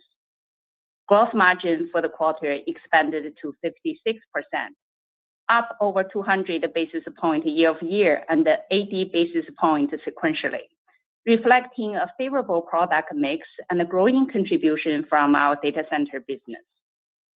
Operating expenses were $3.4 billion, an increase of 40% year-over-year as we continue to invest in R&D to expand our AI silicon systems and software capabilities to support our long-term growth opportunities. Operating income was $3.1 billion, representing a 27% operating margin. Now turning to our reportable segment, starting with the data center segment. Revenue was a record $6.7 billion, more than doubling year-over-year and up 16% sequentially. Growth was driven by greater than 70% year-over-year increase in EPYC sales, with record enterprise sell-through and robust demand across our cloud customer base. Both unit shipments and ASP increased significantly year-over-year, reflecting the continued mix shift toward to our latest Zen 5 generation processors. Instinct sales more than doubled year-over-year with the continued ramp of our MI350 series products, As adoption broadened across the largest AI labs, cloud providers, leading AI startups, national labs, and the sovereign AI deployment. Data center segment operating income was $2.1 billion, or 31% of revenue. Client gaming segment revenue was $3.8 billion, up 6% year-over-year and 7% sequentially. The client business revenue was $3.1 billion, up 23% year-over-year and 6% sequentially, led by record mobile revenue. The gaming business revenue was $779 million, down 31% year-over-year, primarily due to lower semi-customer revenue. Sequentially, gaming revenue increased 8%, driven by higher semi-customer sales, partially offset by lower Radeon shipments.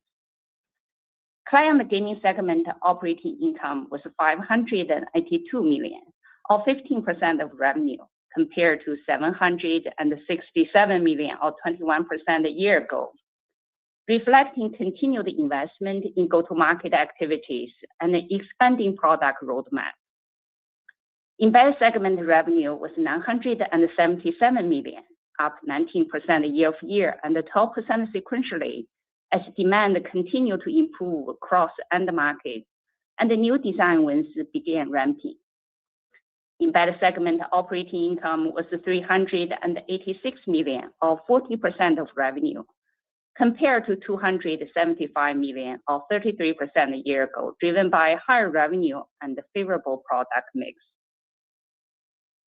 Turning to the balance sheet and the cash flow. During the quarter, we generated $2.4 billion in cash from continuing operations and $1.6 billion in free cash flow. Inventory increases sequentially to approximately $8.5 billion to support strong data center demand.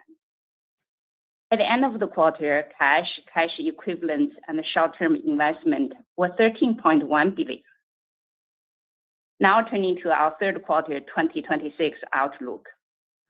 We expect revenue to be approximately $13 billion, ± $300 million. At the middle point of our guidance, revenue is expected to be up 41% year-over-year, driven by very strong double-digit growth in our data center segment, strong double-digit growth in our embedded segment, and a decline in the client gaming segment, with growth in our client business more than offset by significant double-digit decline in gaming. Sequentially, we expect revenue to be up approximately 13%, driven by strong double-digit growth in both our data center and embedded segments, and a modest decline in our client gaming segment, with slight growth in client offset by strong double-digit decline in gaming. In addition, we expect third quarter non-GAAP gross margin to be approximately 56%. Non-GAAP operating expenses to be approximately $3.65 billion. Non-GAAP other income and expense to be a gain of approximately $55 million. Non-GAAP effective tax rate to be 13%, and the diluted share count is expected to be approximately 1.66 billion shares. In closing, we delivered another outstanding quarter of revenue growth and a significant earnings expansion, reflecting the strength of our execution and the strong momentum across the business. As data center growth continue to accelerate, we enter the second half of the year very well positioned to deliver continued profitable growth. With that, I'll turn it back to Matt for the Q&A session. Thank you very much, Jean. John, we'd like to go ahead and start the Q&A session now. Please do poll the audience for questions. We ask that each caller ask one question with one brief follow-up. Thank you. All right, Q&A. Thank you, Matt. We will now be conducting a question and answer session. We ask that you please limit yourself to one question and one follow-up. If you would like to ask a question, please press *1 on your telephone keypad. A confirmation tone will indicate that your line is in the question queue. You may press *2 if you'd like to remove a question from the queue.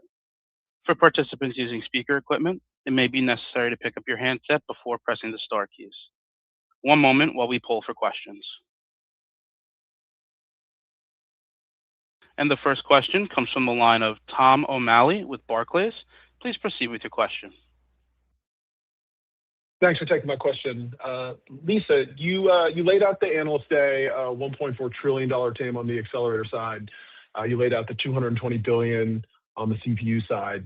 But the share dynamics within those are very different. So I think the genesis of the question here is when do you see that crossover point happening in the data center GPU business and the CPU business? Is that something that comes this calendar year? And when you look at the relative contributions between those two buckets into calendar year 27, from a dollars perspective, where are you seeing the most strength? Yeah, Tom, thanks for the question. So, look, we are certainly seeing a very, very strong compute market demand over both the data center accelerator as well as the server CPU. I think the server CPU is a little bit newer, and so we've been giving updates on that. As we go forward, certainly looking at our Q3 guide and our Q4 guide, we see very strong growth across both server and data center AI. So we're seeing server grow over 80% in the second half of the year over year. We're seeing very strong data center AI growth, and that reflects into our 2027. The way to think about it is both businesses are going to grow a lot.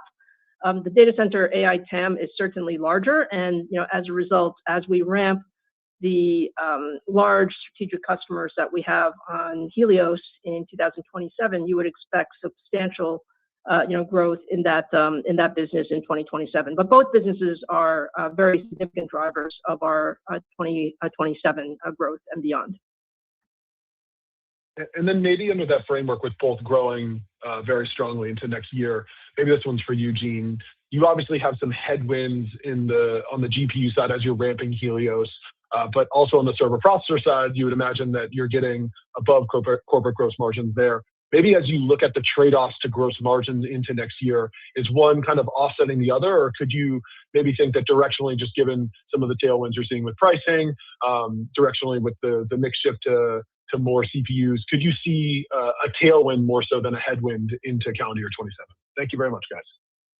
Yeah, Tom, that's a great question. Thank you for that. I think as we talked before, our gross margin is primarily driven by the business mix. We're actually very pleased with our gross margin progress in the first half of 2026 and our guidance for Q3 2026.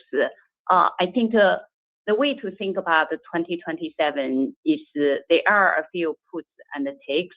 The first thing is, right, as Lisa just mentioned, our server business is expanding very significantly with the increased TAM and the pace of our business continue to grow, which, from gross margin perspective, is accretive to our overall gross margin. On the other side, you're right, the pace of data center AI ramp is also very important because from a revenue opportunity perspective, we see large incremental revenue opportunity from data center AI. Once it ramps, not only it adds tremendous revenue for the company, but also gross profit, even though the gross margin is slightly below corporate average. I think that mix will determine how we go through 2027. But overall, we actually feel good about how we can really navigate through the transition of the business and continue to improve gross margin to manage the balance of the gross margin. Plus, our embedded business is recovering significantly. We actually think embedded business will give us additional tailwind on the gross margin side in 2027. So I feel really good about that. Thank you. And the next question comes from the line of Timothy Arcuri with UBS. Please proceed with your question. Thanks a lot. Lisa, I wanted to see if you can give us any color, just what's embedded in the guidance in terms of data center. So the question really is like, of the growth between Q2 and Q3, which will grow more on a dollar basis, CPU or GPU? And I ask because if I take your up 80% half on half number, it sort of implies that the server, CPU might not grow that much in Q4. So I'm not sure if I'm doing that wrong. Can you just give us some color there? I'm just looking at that, Tim. Look, I think we believe that the server CPU is going to grow substantially in Q3 and in Q4. The way I would describe it in terms of dynamics is, we have very strong demand across all of our customers in hyperscale and enterprise, and we have been, adding additional supply as we've increased supply throughout the year. So we're guiding the Q3 segment to grow sequentially double digits. Both server and the data center AI will grow nicely within that. And then we should expect more growth for each of those businesses in Q4 with more supply coming on for server, as well as for data center AI. The Helios ramp is just starting at the end of Q3, and it'll be much more substantial in Q4. So that should sort of give you the picture of we think Q3 is certainly a strong quarter as we look at the very strong double-digit growth going into in data center segment, and in Q4 it will be higher than that. Okay, thanks. And then just as a follow-up, so relative to the TAM that you laid out at the Analyst Day, I think it's a 40% CAGR out through 2030. So do you think you can outgrow that CAGR out through 2030? So is your plan to grow your revenue more than 40% during that period? Thanks. Yes. So as we look at the overall TAM, first of all, it's a very exciting time in the compute market. When you look at every part of our business, whether it's server CPU, data center, AI, or our embedded business and our PC business, we see them all benefiting from the AI tailwinds. And beneath that, I think in each one of the segments, we see an opportunity to grow above the market. So from that standpoint, with our view of the TAM being greater than 40%, we are also saying that we will grow greater than that from an overall revenue standpoint for the company. Thank you. And the next question comes from the line of Vivek Arya with Bank of America Securities. Please proceed with your question. Thanks for taking my questions.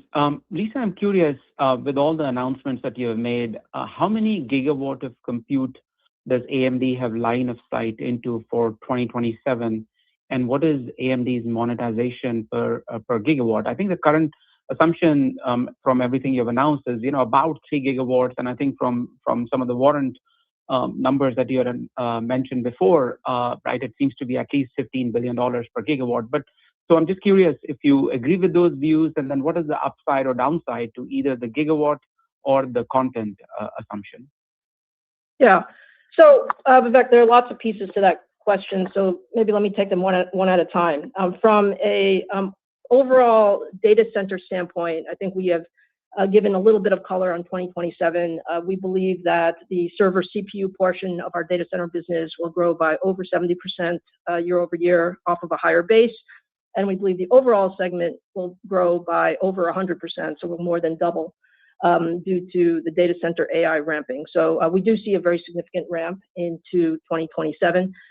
We are very happy with our strategic anchor customers in OpenAI, Meta, and Anthropic. They are all in the process of ramping. The compute demand is high, and this is very much aligning their data center build-outs and their work with their cloud service providers together with our ramp. The way I would describe it is we have supply to more than meet the guidance that we've talked about, and the upside potential is there. The key thing is to work very closely with our customers as they're planning their build-outs overall. So I think from a Helios ramp standpoint, we're expecting a very significant ramp over the next couple of quarters. We've said Q3 is the very beginning of the ramp.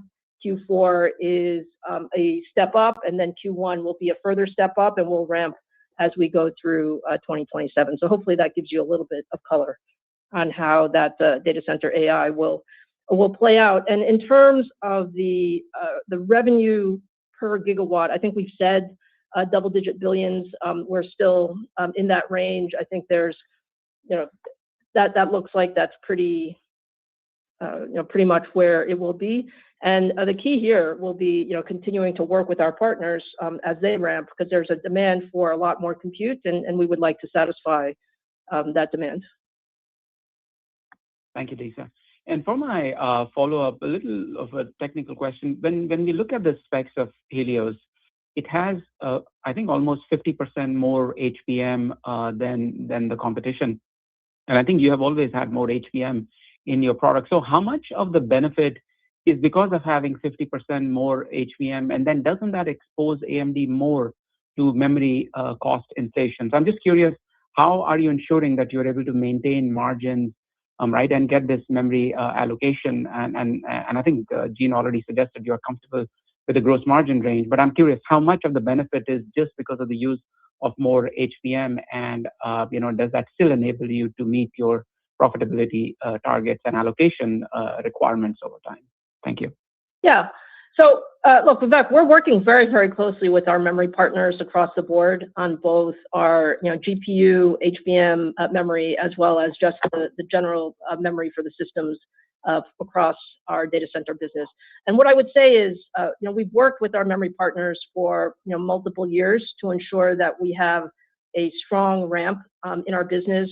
There is very good visibility into HBM allocation for what we expect to deliver in 2027. And the other piece of it is, in terms of the memory bandwidth and the memory capacity, it is one of the advantages of the AMD solutions. When you think about the larger model sizes, they really benefit from the larger memory footprint, and that goes into the total cost of ownership. We do recognize in this memory environment, though, every customer is looking at how to optimize their memory footprint. And we have the opportunity, if desired, to also modify that memory footprint if the total cost of ownership is not as significant in certain workloads. So think about it as the benefit of the memory is workload dependent, and we know a bunch of our customers are very, very happy with what that returns in terms of performance.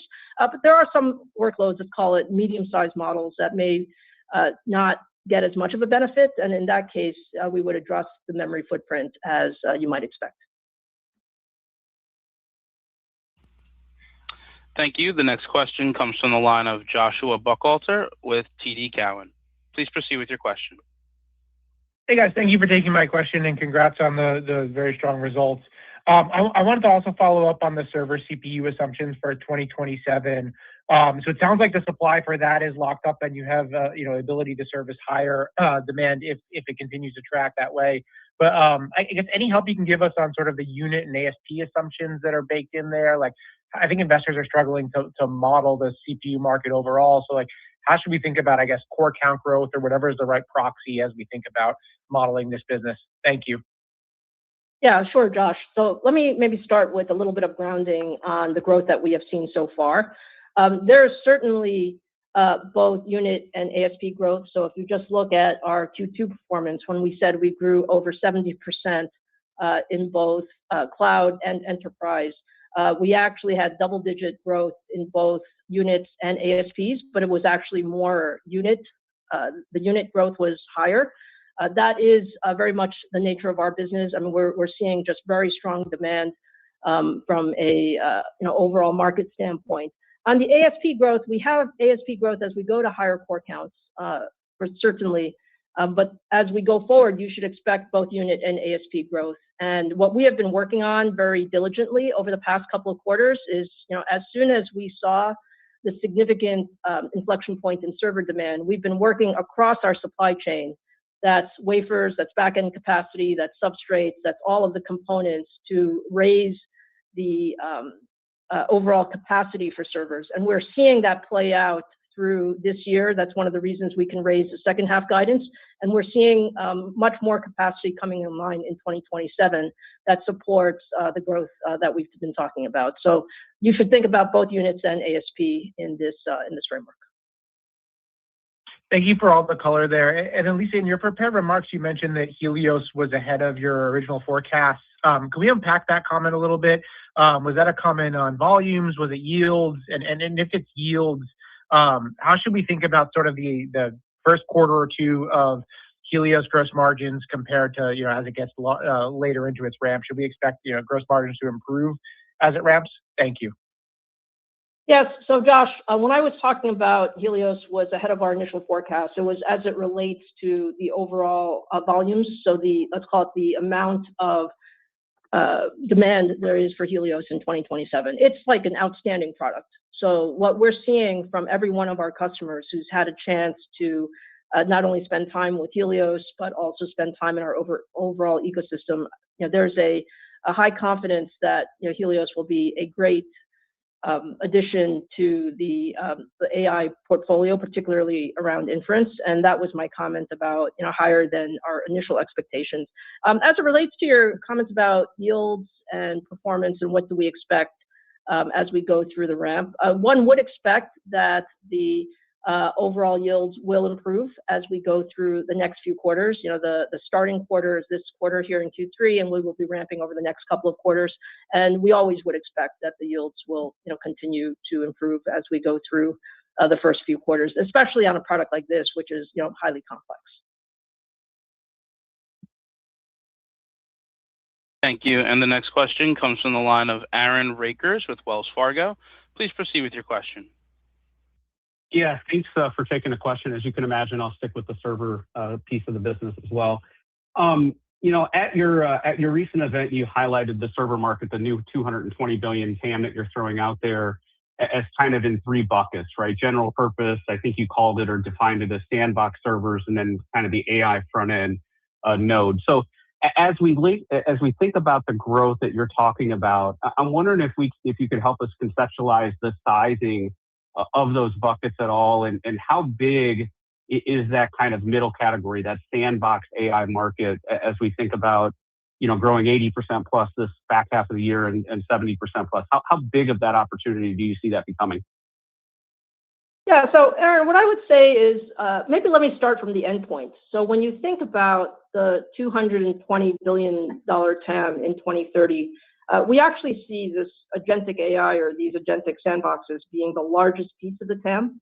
It's the fastest growing piece. It's also the smallest piece today. So in the near term, I would say that there is certainly growth in that area. But as we go out over the next 3, 4, 5 years, we think that's the largest growth in the server market. And I think the thing that is very strong about our portfolios, we believe we can grow in every one of those segments. So when you think about the types of CPUs you need for each of these workloads, you need sort of different optimization points. That's one of the things that we've really tried to point out. It's not just one CPU.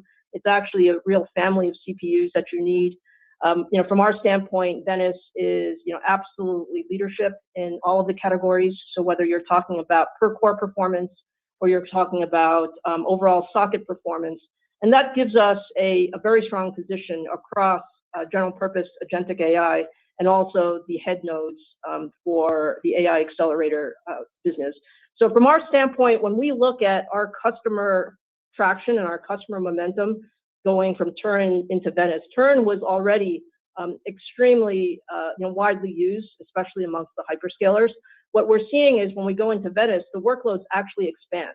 So there are more workloads that are going to be run on the next generation of EPYC than are run on the previous generation. And that's what gives us the confidence to say that we can grow substantially ahead of the market given the product positioning. Yep. Thank you. That's very helpful. And as a quick follow-up, I know it's probably lower on the radar for a lot of people, but I think in the past you've talked about the client business, even with some pressures in the PC market growing this year for you guys on a year-over-year basis. Do you still see that, and are you willing to give any thoughts on what you might think of 2027 on the client CPU side? Yeah. Well, let me say, Aaron, first of all, the client CPU business, we have continued to think it's a very important business. I particularly think that local AI will continue to become a larger and larger piece of how people experience AI. So I think AI PCs will become more important. As it relates to our client business in 2026, I think our first half performance has been very strong. And although we are expecting that the market will decline in the second half, the market's actually held up, better than most people would have thought. So our view is we will, we see the growth in 2026 on a year-over-year basis certainly there. And as we go into 2027, I think we have a strong product portfolio that is, coming on board to address, not just the traditional notebook and desktop markets, but, also as you think about a more, AI-centric PC experience like what we have been talking about with the Ryzen AI Halos. So I remain optimistic about the PC market as an important way for us to reach a broader set of users and our ability to grow, ahead of the market. The market itself will depend, a bit on some of the components. We're all watching the component costs and how that will play out over the next couple of quarters. But I think our portfolio and our rising content and enterprise are a very positive, for our client mix. And the next question comes from the line of Stacy Rasgon with Bernstein Research. Please proceed with your question. Hi, guys. Thanks for taking my question. First thing, I wanted to pick on something in from the press release. It says that the data center accelerates in the second half. So it grew 107% year over year in Q2. You're guiding it up like in the 80s, though, like in Q3. So how do I interpret, which is not an acceleration, so how do I interpret that statement? Is like the second half collectively higher than the 107% that you see in Q2? Or are you just sort of, how should I be interpreting what you guys wrote in the press release around data center accelerating in the second half? Yeah. Hi, Stacy. This is Jean. Good question. I think when we talk about this acceleration, we're talking about the second half versus the first half. If you look at the first half, our data center business, year-over-year growth versus the second half, we do think there's an acceleration. That's the reflection there. Thank you for that. And then I think for my follow-up, I want to dig in a little more into the data center targets for next year. So you said like more, I think servers more than 70%, the total more than doubling. I guess what I'm asking is how much work is the more in that statement doing? Like you seem to be on a trajectory that would take you like well above those numbers. I guess just how should I be interpreting the more in the statement? Understanding that we're only in August of 26, I get it. But, yeah. What's on your mind there? Stacey, you bring a smile to my face. So I would say we're trying to give you a way to think about 2027. And yes, the server CPU we're saying is more than 70%, which we think at this point is a very very strong statement, just given where the business is. And we do expect the overall data center business to be well over 100%. And the well over 100% comes because the data center AI business is going to be well over 100%, just given the strength of our strategic customers, the ramp of Helios, and all of the things that we've talked about. So hopefully that answers your more question. Thank you. And the next question comes from the line of Jim Schneider with Goldman Sachs. Please proceed with your question. Good afternoon. Thanks for taking my question. As you think about the early days of your MI400 series ramp and over the next few quarters, can you maybe talk about the customer diversity you expect in the early stages? I think you've noted 4 or 5 large customers that you've announced publicly. Can you maybe talk about how many of those customers will be contributing, let's say, in Q4, and how many in the first half of 27? Let's see. So, Jim, I guess the way to say it is, we've talked about sort of the large frontier model companies, OpenAI, Anthropic, Meta. They will be consuming through a number of CSPs, both hyperscalers and others.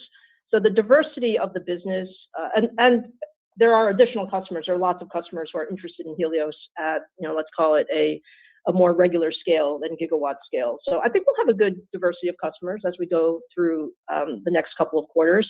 And what we're really doing is matching to when the larger data center build-outs are ready. And so we are working with each of our customers on their data center plans and ensuring that we are meeting their data center plans. But yeah, I think there's a good diversity, especially as we get into the Q4, Q1 timeframe. Thanks. And maybe as a follow-up, you mentioned data center readiness, and so I wanted to sort of test, how you're seeing your various customers and their ability to accept your products into their data centers, whether that's land, power, shell, or anything else. Any constraints that you see heading into the first half of 27 or even the back half of 27 that would give you pause about hitting your targets? Thank you.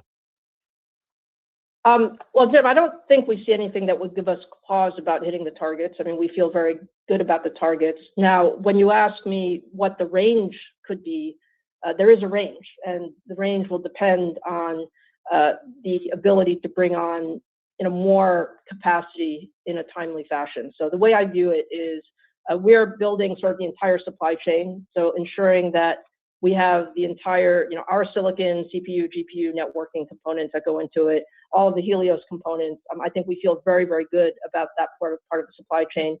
We are working very closely on the data center operators and ensuring that we have good visibility into what's going on there. And that gives us, let's call it, strong confidence in what we've guided for the data center AI business so far. And we're going to be continuing to look at how to accelerate some of those builds. And I think there's a clear desire on the part of everyone in the ecosystem to bring on more AI compute faster. We are seeing every day more opportunities with operators to accelerate some of that capacity, and that's much of the work that we're doing together with our customers and partners. Thank you. And the next question comes from the line of CJ Muse with Cantor. Please proceed with your question. Yeah, good afternoon. Thank you for taking the question. If I take your data center guide, Lisa, it sort of implies Instinct revenues of $30 billion, give or take. And so curious, two parts on this. How do you see kind of the revenue cadence first half, second half? And then if we isolate the Instinct only and start thinking about 455X and Helios, how should we think about the underlying gross margins for that business, starting in Q1 and then exiting in Q4? I think, CJ, you're saying 30 billion. Are you talking about the server, or are you talking about which one are you talking? You're talking about 2027, right? 2027 Instinct, yeah. Yeah, 2027. Maybe let me help. Yeah. CJ, I think what you're hearing from us is that your data center AI number is probably too low. And maybe back to Stacy's question, without going into exact numbers, I think this notion of over 100% should consider be well over 100%. And look, as we look at this, it's a progression over the next couple of quarters. And as we go through the next couple of quarters, we expect to continue growing Helios quarter by quarter. But yes, that's the best way of thinking about it. And I'm sure Jean can work on if you have further questions on that. But Jean, does that? Yeah. And on the gross margin side, if we isolate to Instinct, how should we think about beginning to 2027 and then exiting? Yeah, I think overall, when we think about the gross margin for 2027, as I said earlier, it's really determined by both the pace of server CPU business ramp and the data center AI ramp. So I actually think, overall, quarter over quarter, it could be, different mix. It could change differently. But overall, when we think about it, we are actually very optimistic about how we manage the ramp of the MI450. At the same time, with the server business continue to improve and grow significantly in 2027. Overall, I think that they have a good offset in general overall. But I do think, it's important to remember we have multiple other levers from the company perspective, not only embedded business, but also client business. We continue to improve gross margin, and operation team continue to do a great job. So we'll give you more color when we get there to guide the 2027. Thank you. And the next question comes from the line of Joe Moore with Morgan Stanley. Please proceed with your question. Great, thank you. In the server CPU business, are you supply constrained now? It seems like the market's very tight. And do you anticipate that tightness persisting? And when you sort of think about next year, just the general ability of the supply chain to support the level of growth that you're talking about specifically in CPU? Sure, Joe. I would say the server CPU supply chain is tight right now, and it has been tight for the first half of the year because much of this demand was unforecasted. As we get into 2027, the demand is better forecasted, and so we would expect that the 2027 server supply situation should be better than 26. We feel very good about being able to satisfy, what we just talked about, which was, over 70% year-over-year growth. And, I believe, depending on how things play out, there may be opportunities for that growth to go higher, as we, get through the next few quarters.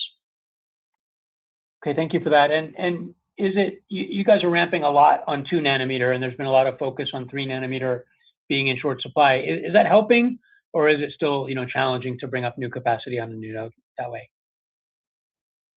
Yeah, I think, Joe, it's always challenging to bring up new capacity on a new node. I think what makes our approach a little bit special and different is that because we're using the chiplet technology, we actually ramp in fewer wafers in the new node.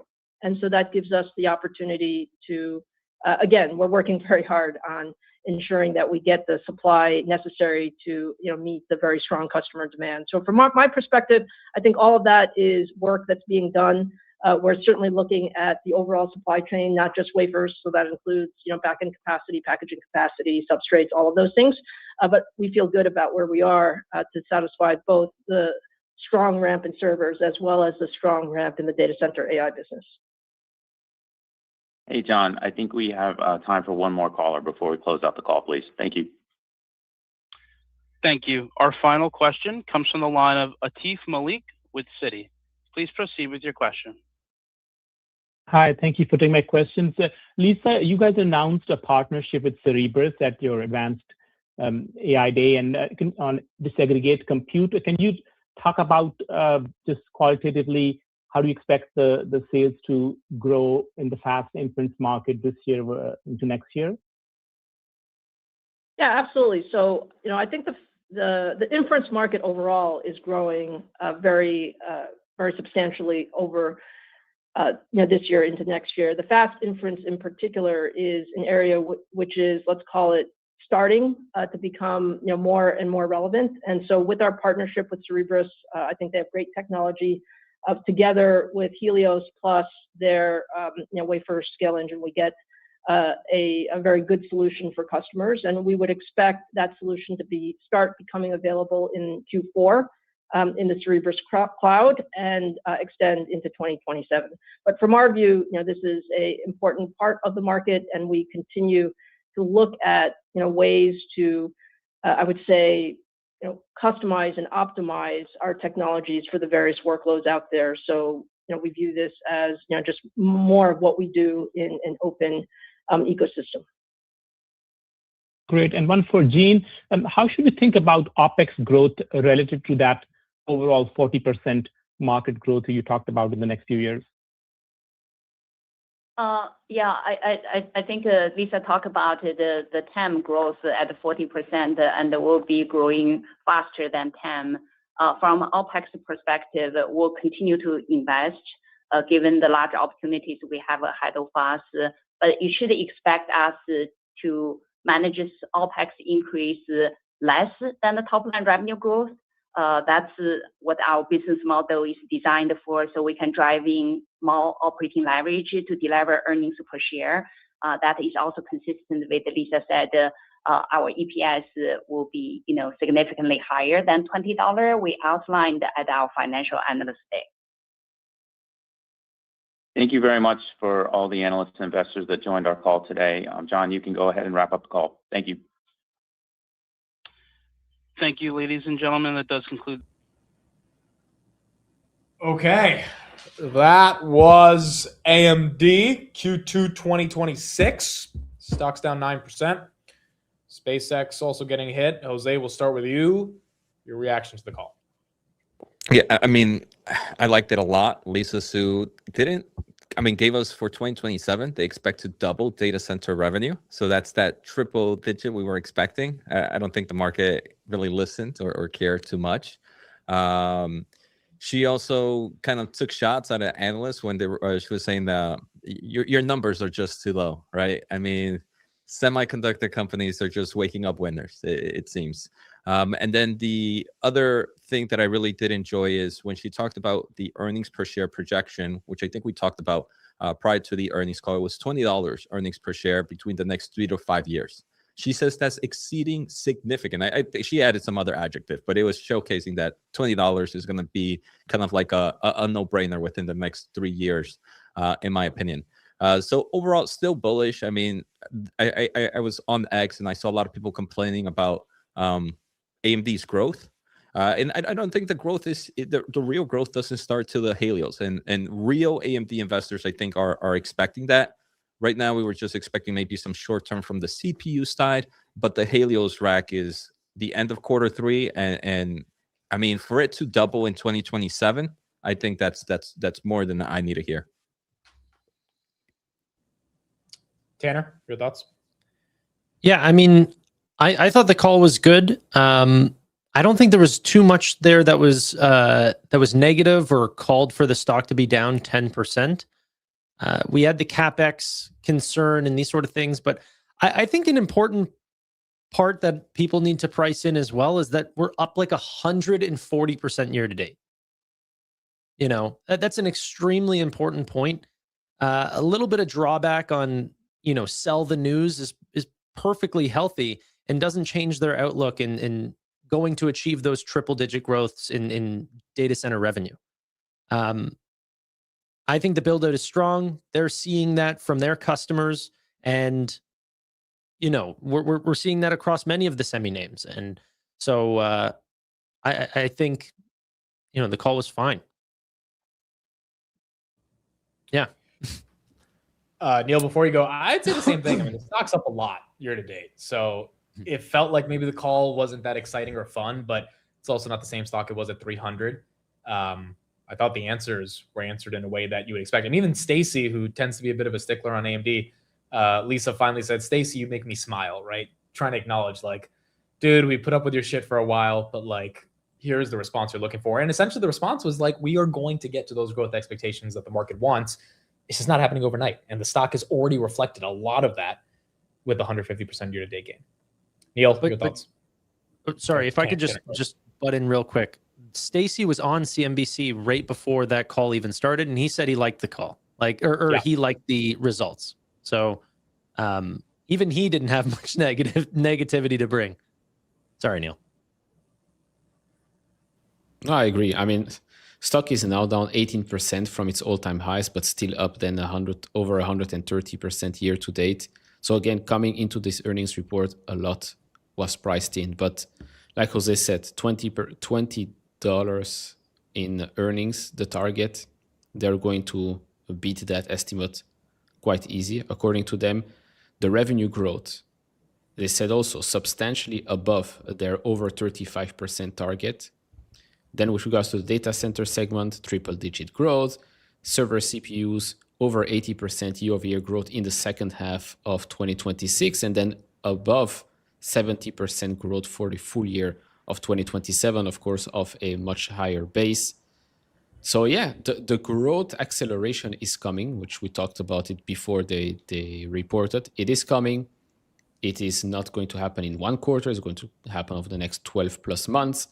But the growth acceleration is coming. Of course, right now, yes, you have paid for that future growth, which is probably why we are down a bit right now, but still up significantly year to date. But yeah, we're back to yesterday's prices, so it's not the craziest thing either. Anything else people have on AMD? Are people actually mad in the chat? I know it's down 9%. It's annoying, but like, it's not like it was down 10% going into the print or year to date, right? It's one of those things where it's like, it's made a massive, massive move. Yeah. And sometimes it just can't. Sometimes this stuff needs to. I mean, if it was 600 right now, as exciting as it would be, it would probably be like, okay, are we getting a little too euphoric here? I think 450 to 500 consolidation is not crazy at all. Yeah, NVIDIA is only up 12% year to date. So, I mean, which, by the way, I don't know if it was the Elon comments, but NVIDIA's been getting old. It got to 217 after hours. We haven't seen that. Yeah, he made some comments on how much they could charge as well for Vera Rubin. I'll need to find it again. Elon? Yeah, Elon said something about how much they could charge per watt. That was way higher than expectations, but he said he was guessing or something. So I think it was even a little bit higher than. My best guess for monetization per watt would be somewhere between 30 and 50. This is just a guess, so take it as a guess. He also said he expects SpaceX, well, he thinks SpaceX may reach $1 trillion in revenue by 2029, build factories on the moon, and apparently have a revenue run rate of $100 billion by the end of this year. But that's the CFO. Sorry, the CFO said that. So yeah, they do $1 trillion and have a space base on the moon by 2029. The quote is SpaceX now expects to reach $1 trillion in revenue in 2030. What are they going to do this year? Like 40 billion, 50 billion? A year earlier than previously projected, with a non-zero chance of reaching it in 2029. And then he said, December is not a question mark for the 100 billion IRR target, adding that this is what the company would reach even if it basically did nothing. Dude, there's got to be a bunch more compute deals we don't know about for SpaceX. I mean, the Anthropic deal is already pretty big if they continue for the whole contract. I guess adding Cursor helps to reach Google those and numbers. Reflection, those are together. Those are about the size of the Anthropic deal. So, yeah. I mean, Lisa Su just mentioned it right today that what analysts are probably projecting is extremely low. I was also some company called Sterling reported earlier this morning, and they're kind of like a construction company. And they mentioned that the demand for 2027, 2028 on data centers is most people aren't even projecting that. So there's different companies in this space, not completely related to semiconductors, that are still saying this explosion of compute is coming 2027, 2028. One thing that I did like about SpaceX is after Elon said the exclusivity thing, two important people from NVIDIA actually retweeted. One of them was Jonathan Ross, and the other one was Sunny Madra, and both of them are coming from the Grok acquisition. So for them to have made that retweet, I think SpaceX is going to be a big purchaser of NVIDIA's LPX, which is where they're going to be buying the Vera Rubin, and the LPX, and that's kind of this agentic low latency solution.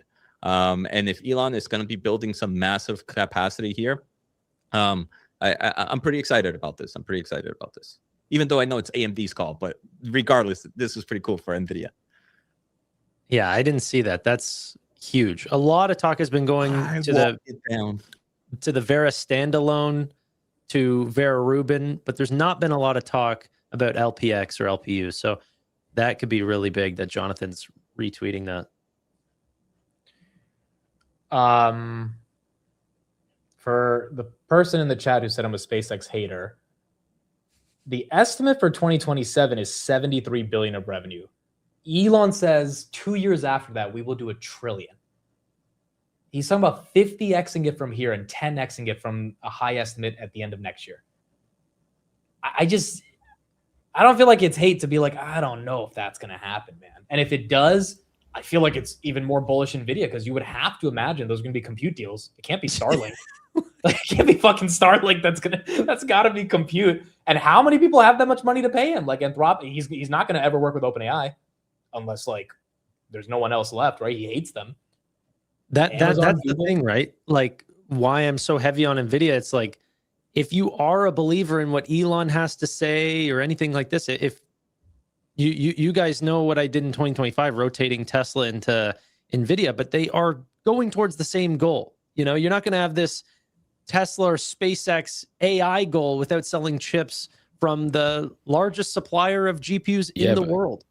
Yeah, but NVIDIA doesn't care. Well, it does a little bit, but for Tesla, for SpaceX to generate $1 trillion in revenue, where does that revenue come from? That's my question. It's not going to come from Grok, because let's be honest, Grok is not in the conversation with Claude and Gemini. I don't think you can call that. So it could change. It could change really rapidly. Change. How? It could. Like it could, but enterprises what are they are going not to adopting take? Grok right now. OpenAI wasn't in the conversation before. Kimi wasn't in the conversation. DeepSeek wasn't in the conversation. They leapfrog each other all the time. So Meta Muse Spark 1.1 was a massive step up. I wouldn't count literally any of them out. I would keep Grok, Gemini, Meta Muse Spark all as possibility, like possible frontier names. But it's $1 trillion in revenue. Like they will have to replace enterprise, which is Anthropic. They will have to replace OpenAI ChatGPT from a consumer, and they won't replace Facebook Meta with all of their ecosystem. So it's $1 trillion. It's not like he said, $100 billion by 2029. I would have said, you know what? Okay, so be it. So is it purely going to be from more compute deals, like selling intelligence? Or because I don't see Grok having 1 billion daily or monthly active users. And also, we don't know if selling intelligence is going to be profitable. Like if Grok somehow gets up the leaderboards, I would imagine they would have to bring costs down substantially. So even if they get that revenue, it's like, is that even going to matter if once again it is commoditized by 2029, 2030? Yeah, they don't have a single capital light business. Every single one is extremely capital intensive. So what funds this? Yeah, and to your point, Tanner, if they're doing $1 trillion in revenue, I mean, I would imagine NVIDIA's got to be a few trillion higher than what it is today. Because the only way they get to $1 trillion in revenue is compute. The only way they get to the compute deals is if there's some large players that are buying a lot. Either SpaceX is buying a lot of those NVIDIA chips, or NVIDIA's selling a lot of those chips into those players to then hook it up with SpaceX's overall. You can't think it's going to someone else. He just told you it's exclusive. Yeah, so then the question is like, I mean, Amazon by 2029, I think, is actually projected to do $1 trillion in revenue. Again, SpaceX ended 28. Oh, really? 28. Okay, so yeah, I don't know if it's going to happen that easily. Tanner, do you understand? So he says, my guess for best monetization per watt would be 30 to 50. Do you know what the current prices are? No, I usually look to someone like Jam and Ball, for example. He posts a lot about the per watt metrics. I can't tell you off the top of my head, but something like Semi-Analysis or Jam and Ball might end up posting about but it's not 30 to 50, right? It's lower. Yes. Yeah. It's much lower. Okay. Well, maybe that's where SpaceX gets their margin from then at that point. Yeah, but what would make them benefit more than every other hyperscaler, neocloud? You know, it's a good question. Like, and then you've got 115 billion of stock that can get sold in 2 days. Like, I don't understand this at all. I don't get it. I don't know how someone buys the dip here without thinking that you're going to be exit liquidity. I mean, AMD is down because it went up a lot year to date. SpaceX is down because I think people are realizing this is just not the IPO that is super friendly from a valuation perspective, or quite frankly, from a growth perspective. I mean, part of the reason I think it was up today is because the S&P was up 2%. Like when the S&P goes up 2%, everything's going up. I mean, you don't really get those days that often.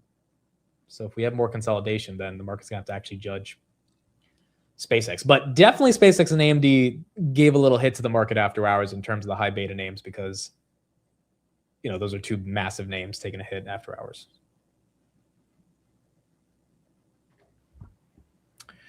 Okay. I think that's what we got. Jose, any other thoughts on AMD or SpaceX? No, I mean, I think the biggest complaint for Lisa Su is she gives us puzzles, I think, and I just want a clear answer for her, right? Just like Stacy, right? We want to. He wants to learn more about that 100% growth. And he's like, we said more than 70%, and there are a lot of other things like that. I just wish the AMD team was a little bit more direct on kind of some of these numbers, because I think there was an analyst that asked how much dollar value do you get per gigawatt? NVIDIA has kind of talked about like 50 billion, now getting closer to 70, eventually getting closer to 100 billion.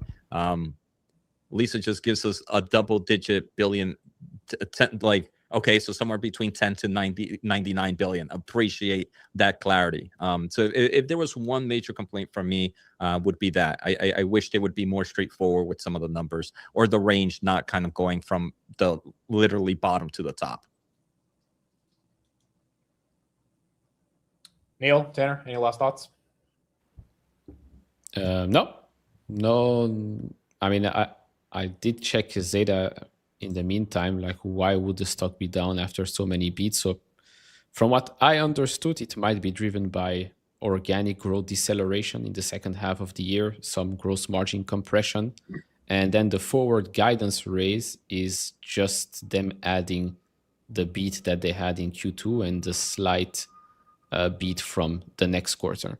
But then again, they might be sandbagging because maybe Q4 might be a huge quarter for them. They see an acceleration in growth, etc., etc. But for now, that's what I got, although it's not an expensive name, so it might be an overreaction.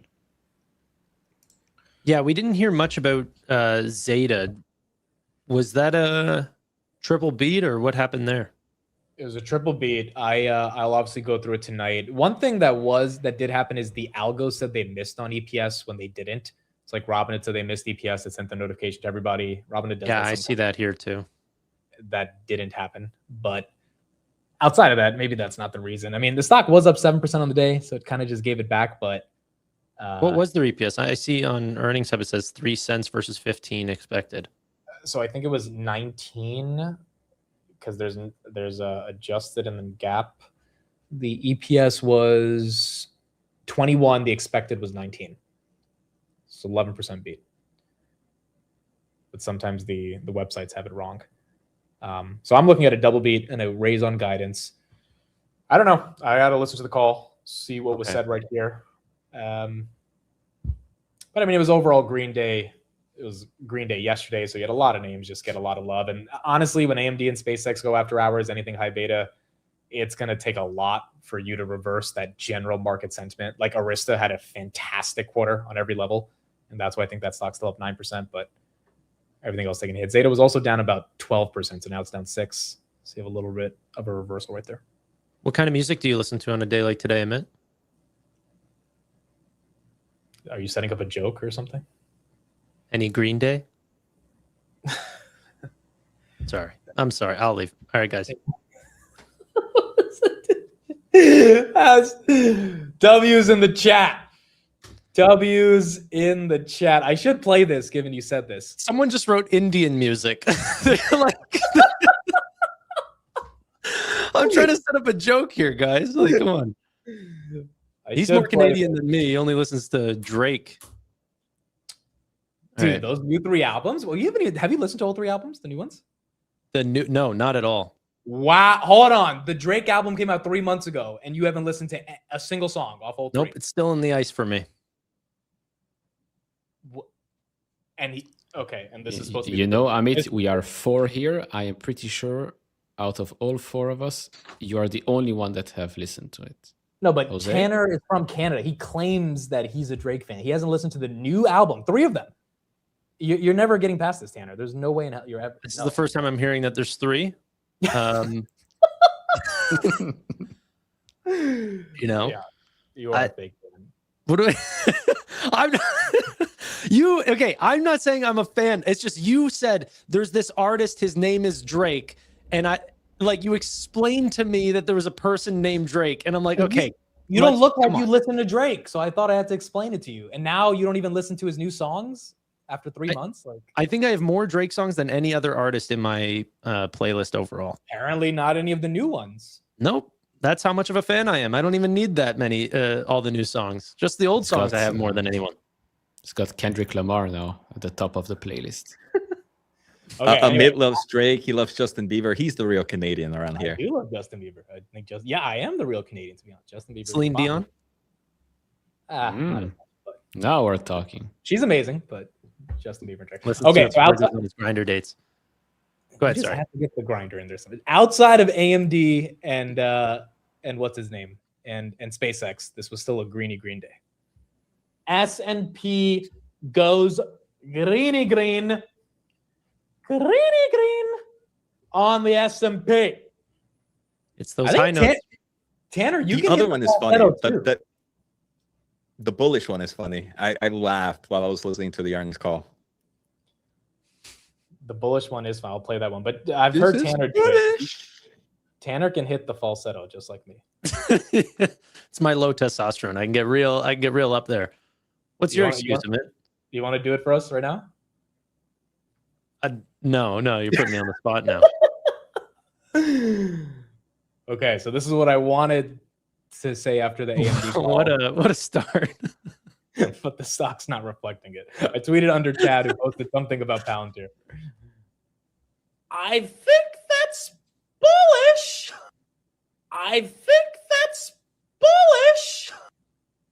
It legit sounds like Mickey Mouse, dude. Legit sounds. Anyway, is the straight open yet?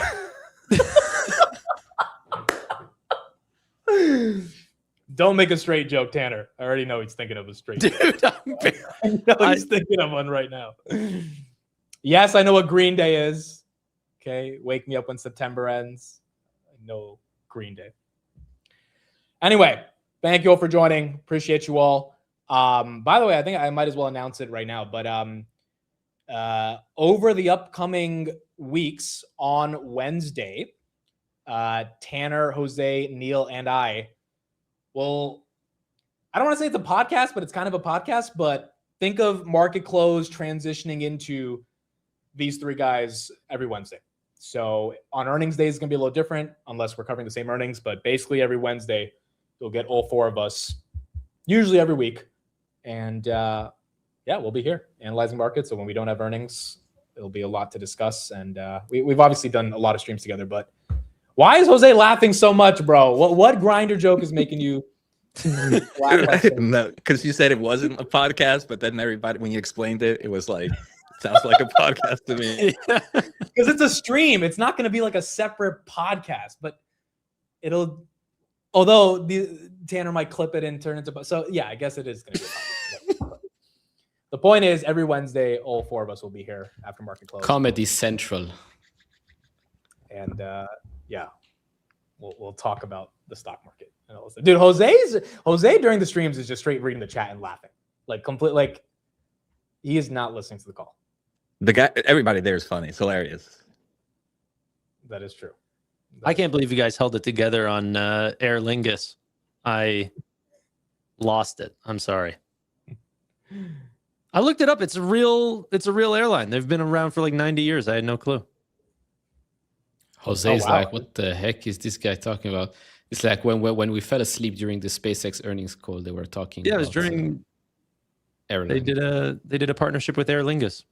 And they said that people rather have a stopover than a direct flight because they love Starlink so much. I would love to meet someone that loves a layover because he gets internet for like an hour. Yeah, I don't think I would do a layover just for internet. The airline that I love the most does have internet. I'm pretty sure it's with Starlink. I'm not 100% sure, but Porter Airlines, if I can get them, it's above anyone else. I mean, it's by far every Canadian knows this. They are by far the best airline in the world. Yeah, because Air Canada sucks. Air Canada sucks. It's the worst. Yes. I'm looking forward to this Wednesday stream podcast thingy just for because Neil has dry humor. Tanner has no humor. Jose has a ton of humor. I think I have some humor. I feel like it's going to be a crazy mesh. You gave yourself humor and gave me no humor? You said the Green Day joke. I'm on cloud 9 right now. That wasn't good, bro. It was okay. It wasn't amazing. Yeah, you're going to use it like 2 weeks from now. You freaking loved it. Dude, I've used it a billion times. That's why I wasn't that impressed. I've used that punchline so many times. Have you really? Yeah. So many times. All right. All right. Thank you, Greener. Speaking of podcasts, Basis Points just uploaded a new episode with our boy Sam Solid. So there it is right there if you want to check it out. We actually did talk about AMD earnings. We recorded on Saturday, so you'll see if those AMD predictions were correct. But yeah, tomorrow, do we have any earnings? We have a bunch of them. Melly, Neil. Axon, Shopify, Uber in the morning, but Sandisk, Western Digital, Axon, Melly after hours, I think should be good enough. Shopify in the morning. Yep. Okay, And so Uber and Eli Lilly, I think, as well. Okay, so I don't Should we think do it tomorrow? I'm listening to SanDisk. So if you guys are doing that, then yeah, we'll figure it out if we're listening to any together. But definitely important earnings. So, tomorrow's Wednesday. Why am I looking at Thursdays? Tomorrow's Wednesday. Oh, okay, you're right. SanDisk, Melly. Okay, yeah. Okay, so we actually do have a bunch of them. Duolingo, Elf, Figma. Okay, cool. All right. Thank you all. We'll see you all tomorrow. Thank you all for being here. Again, sucks that AMD SpaceX down after hours, but SpaceX again, valuation concerns, and AMD great quarter. It's just stock was up a lot year to date. So we'll be back covering all of this tomorrow. Thank you, everybody. Have a good one. bye, guys.